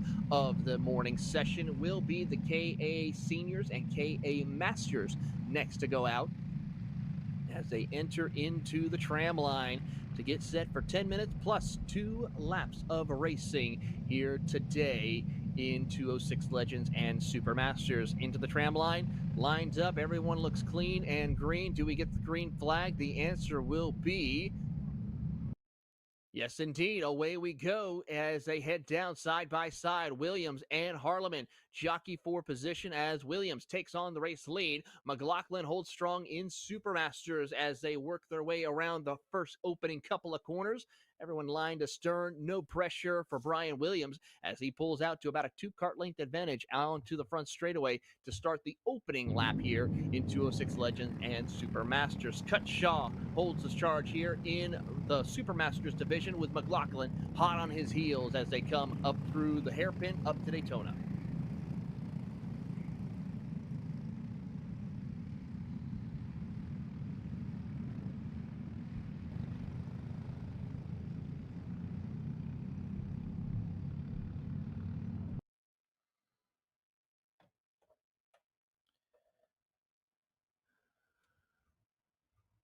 Cutshaw and McLaughlin are having a good fight for the race lead in Supermasters. There you see them lined up nose to tail as they come onto the front straightaway. Williams, no pressure for him. He currently has about a 1-second advantage over Tom Harleman, but Cutshaw and McLaughlin continue to do battle for positioning here as they work their way through onto the circuit, down onto Daytona.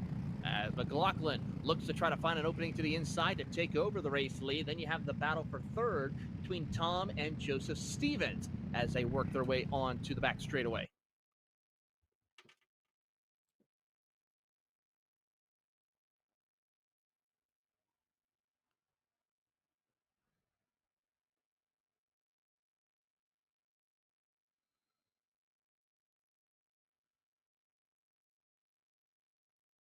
Really good fight here amongst Cutshaw and McLaughlin as they continue to battle for the race lead in Supermasters. Harleman and Williams, it's still by 1.7 seconds amongst the two of them heading down on the back straightaway. But McLaughlin being patient, not pushing the envelope, knows there's still quite a bit of racing left to go as he tries to just take his time. He knows he has got the pace at the end of these races where he really tries to irk out an incredible drive towards the end. And just as I say that, he takes over the race lead. He found his opening down the back straightaway to take on the spot in Supermasters as Cutshaw does everything he can to try and hold on and find his way back around McLaughlin for the Supermasters race lead. Good move there from McLaughlin as he now sets his sights for Tom Harleman. Going to see how deep he can work his way into the top of this podium. As further back, there's still battles aplenty because here comes Tom Stevens in that 8 plate trying to pick up the scraps from an off-kilter Danny Cutshaw. Oh, 1 cart around. That's turn 2. That was one of the top carts. And that is, I want to say, is that Wesley Bullock? That's a 68 machine. It's LeMasters. It is Richard LeMasters. Tough break for him. And unfortunately, that will be day over for him as he tries to get himself back around, but he's stuck on that curbing and facing the wrong direction.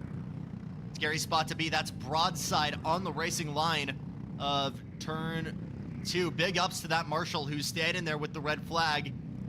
making sure everybody sees where he is. Man, tough break there for Rich LeMasters, one of our top guys in the Supermasters, who was really looking for a class podium, had really good pace and warm-up and qualifying, and hopefully we'll be able to get a replay there and see what happened. But really, really tough break for the 82. Really tough break there for LeMasters, who was having such a good run, looking to try to continue to convert for another strong podium finish here in the Supermasters division, but unfortunately that will not be the case. Williams still holds strong as he continues to stretch it out to a 3.3 second lead. McLaughlin and Cutshaw, that battle has kind of also tapered down a little bit. We'll keep an eye on the battle between the Stevens of Tom and Joseph as they battle for the final step of the podium. Richard LeMasters able to get that 82 going again. It looks like we'll try and keep you updated as Jason Irvin now gets that promotion and gets that 9 kart up into P9. Not a lot of moves here. Wesley Bullock, Chris Whitaker, and Jason Irvin all moving up one spot. But by and large, we're running them the same position that we started them. Fastest lap that time for Willie McLaughlin, a 42.440. Still nobody able to touch J. Brian Williams out in front, running 42.1s.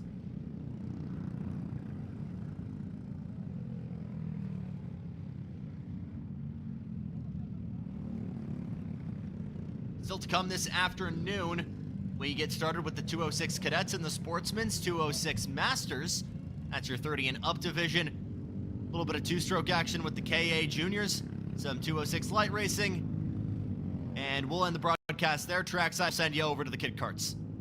Absolutely, and as we watch them work their way 4.5 minutes plus 2 laps to go for Brian Williams as he works his way through lap traffic. He just got around Richard LeMasters to put him a lap down, unfortunately, as he will continue on his way. There you saw Harleman, then you see McLaughlin and Cutshaw right behind.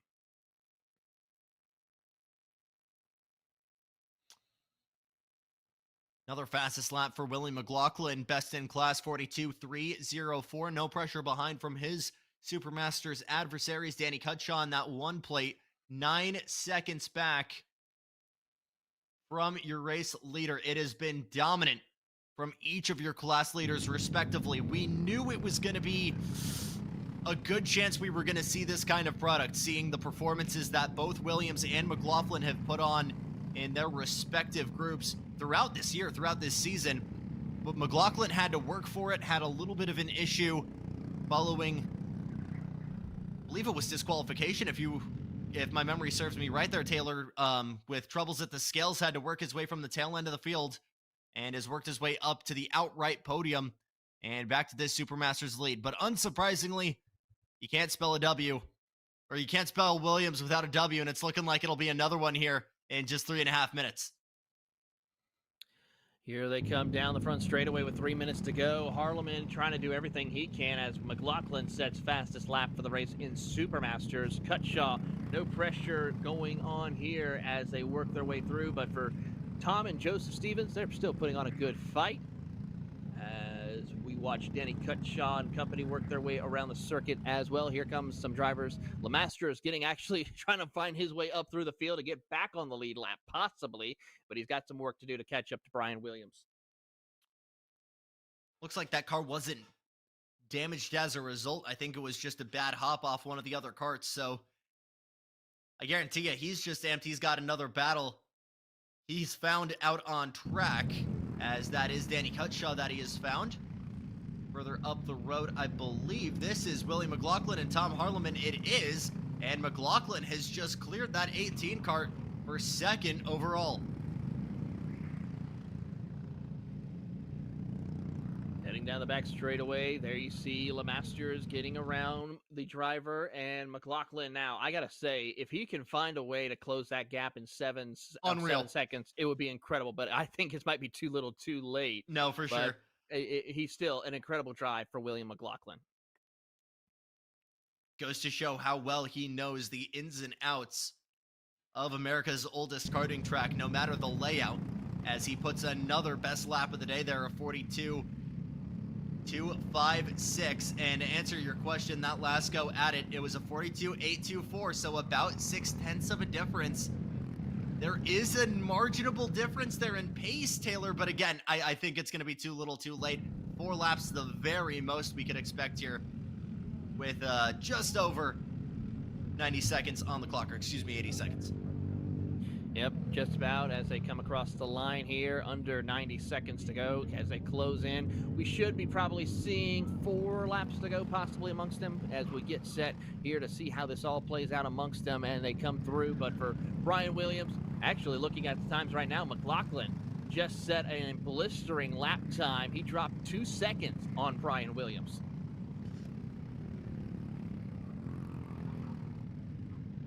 So a shot across the bow from McLaughlin to Williams for sure for these final two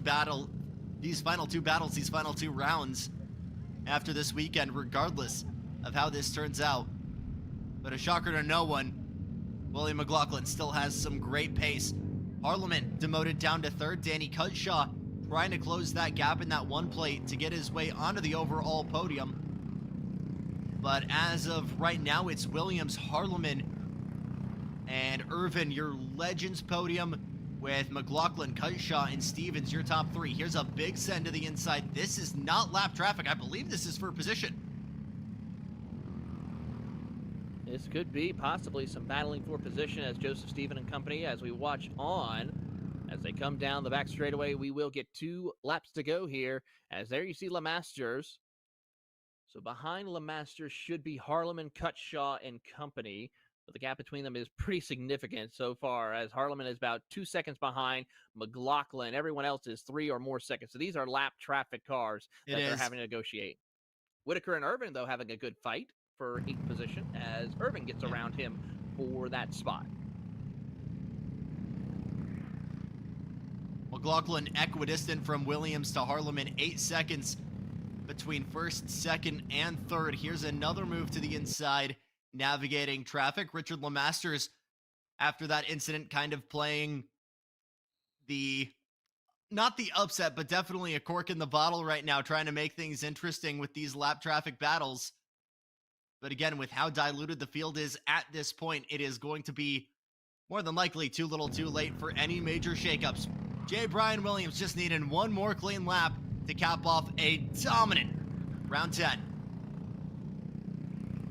Looking to continue on here and put on a stellar drive for Brian Williams to pick up another win this season. This should be win number 7 for him overall. So incredible drive for him. Looking forward to seeing what he can do for the rest of the season with 2 more races left to go in the Indy Karting Challenge Championship. As they head into the final couple of corners across the front straightaway, Brian Williams and William McLaughlin picking up another battle and another race win for each of them in their respective classes. Brian Williams wins in 206 Legends, and William McLaughlin collects the win in 206 Supermasters. Tom Harleman comes to the line just here in P18, or in that number 18 kart for P3. There's Cutshaw and Stevens crossing the line. And it has been domination throughout this field. So wrap up your day for the 206 Supermasters and Legends. We'll end our morning sessions with some 2-stroke action when we get to the KA Seniors and Masters next here on Kart Chaser Regional.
Well, it's time for the final race of the morning session. KA Seniors and KA Masters set to go out. Adam Maxwell and AJ Lunn on the front row with Ryan Morton and Raider Santos in row 2. Macy Galen and Colin Flynn in row 3 with Joshua Nelson and Lane Gibbs making it your 8-kart field for the morning session. The final race, before we step aside, take up a little bit of an hour break and get set to go at the action in the afternoon, as we'll see how it all plays out here as we draw closer and closer to the end of the IKC Championship.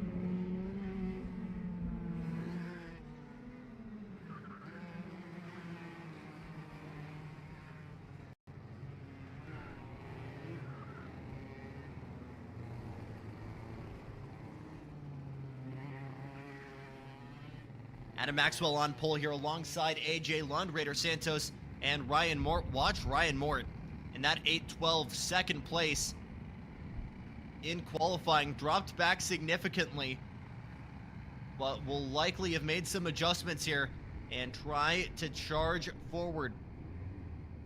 7 cars deep here in your senior and master fields. Can Adam Maxwell hold on to this lead? Can AJ Lund, who's looked so strong, find victory in round 10? Let's find out. Let's go racing for KA. Let's go racing indeed. Side by side battle for the race lead between Lund and Maxwell, but Lund will eke out ahead of Maxwell as they come into the corner, but Maxwell finds a way to hold his line on the inside. 3 wide as they come out of the corner, heading down into turn number 1 side by side. Santos and Mort try to find their way through. Santos went way down to the curbing there, trying to make it 3 wide at the exit, and that opened the door for Raider Santos to really come through, or excuse me, Ryan Mort to come through and snatch P3 from him. And already you imagine we might have a change for the lead. Here comes Maxwell with a move all the way around the outside. Was he able to get it? Not quite. Here comes Mort all the way on the outside through the right-hander and into the left with a big ship to the inside. Stands on the brakes there to not get into Maxwell. And we will stay single file on exit, but some shuffles to get us started. Maxwell still at the point. Lund continues that P2 spot after taking the lead across the stripe for the first time. Mort still in third, Santos fourth. Here they come down onto Daytona, riding up the banking before they head down the back straightaway here. And so far, Maxwell and Lund trying everything to try to pull away. Mort is trying to keep up with the pace as here comes Lund down to the bottom, showed the nose, got back into line here as they now separate themselves. Push a little bit of a push to the bumper right there. See if he can try and cause a little distraction to find his way back up to the race lead. Lund now staying tightly behind the driver of Maxwell as they come through the S's. Mort looking eager to make a move. Lund was looking even more eager to take that lead away from Maxwell. Lund had the pace that last time by a 37.715, had him be the fastest man on track, and he's been able to roll that momentum off of Daytona a couple of times, still unable to find a way through for that 43 top cart just yet. Santos still in contention as well as they just come into view. But that 936 just not able to find that straight line speed despite having 3 carts of draft in front of him. Yeah, this is kind of helping him out a little bit right now as these drivers are stacked up. We hope to see Santos close in as the top 3 start to battle further and further, but that might not be the case, especially if your top 3 settles down and just starts logging laps here with 7.5 minutes to go, heading down into the braking zone of the corner. Mort try to see if he can show the nose, but no one's really close enough to set that pass up. We'll have to see if someone decides to go wide as Mort trying to see if he can just look around, see if he can find a way to fade and get Lund to make a mistake, which is difficult to do for your points leader of AJ Lund.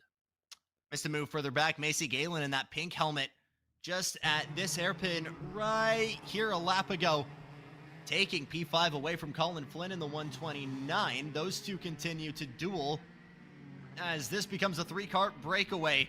Raider Santos still struggling to find all the power in that KA 100. Here's a big look to the inside from Ryan Mort, just not quite able to close the door just yet, and will go side by side. Still has the inside line against the 43. He's got it. Lund still has the crossover. Will continue to go 2 abreast to complete lap number 4, and just barely Ryan Mort snatching P2 from Maxwell. Incredible drive right there for Maxwell as he continues to hold on his way here as Mort tries to work his way through. But second place for Mort. Lund holds on to the race lead now as he makes that beautiful pass from Maxwell. Now Maxwell has to find a way to capitalize and fight his way to the front.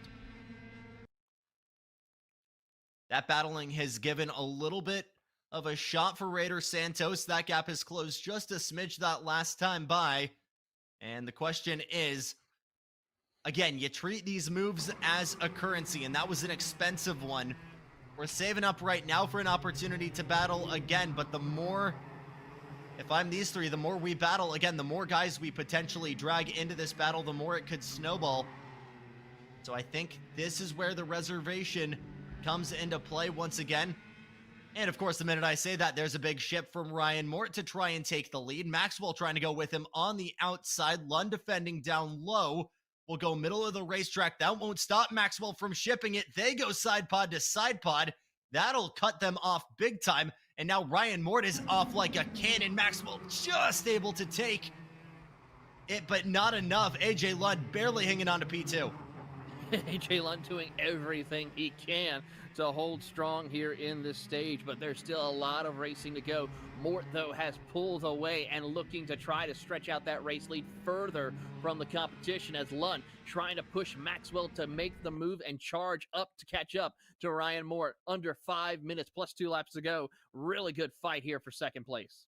And we actually missed Maxwell making that pass indeed on AJ Lund for P2. That was at the hairpin leading up to Daytona, and that has indeed dragged the 936 of Raider Santos into the mix. That's trouble for Colin Flynn. I believe that's the second hairpin, and that kart is buried. There's some big-time damage to that rear axle.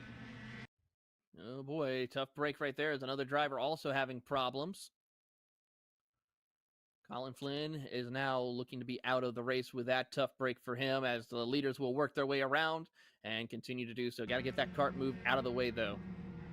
At 129, Kart Republic machine, the other half of that battle with the 148 of Macy Galen, and that will promote Josh Nelson up into P6. Really hoping Colin was all right. He was a little bit slow to get up in that orange suit, but hopefully he is able to get off track under his own power. That did look like a big hit, though. Clearly some damage to that rear axle. Not entirely sure what happened. Again, we didn't get the full story, but if there's any information given to us, we'll be sure to pass that on to you. Back on track. Comfortable running right now for Ryan Mort. First time we've really seen a big breakaway here. Adam Maxwell will lead the rest of them with AJ Lund and Raider Santos right back into the mix here with 3.5 minutes to go. And now all of a sudden, Raider Santos trying to work his way onto the podium. Had a little bit of a peak there for AJ Lund.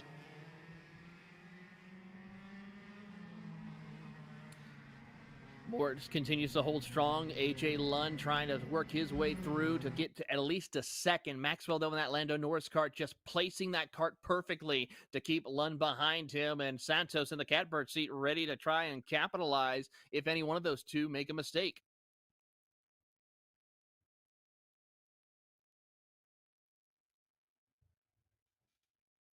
Maxwell been a really, really big team player so far. We saw a shove earlier to Lund to take that lead from Mort in the heat earlier on. And now we're going to need some big-time teamwork from these three, or I guess these two, as again, Santos starts to run out of steam in that 936. But in order to get to the front, it's a 1 second gap now between Mort, Maxwell, and Lund. That Norris kart and that top kart are going to need to coexist, Taylor, if they want any shot of getting back to the leader here with 2 minutes to go.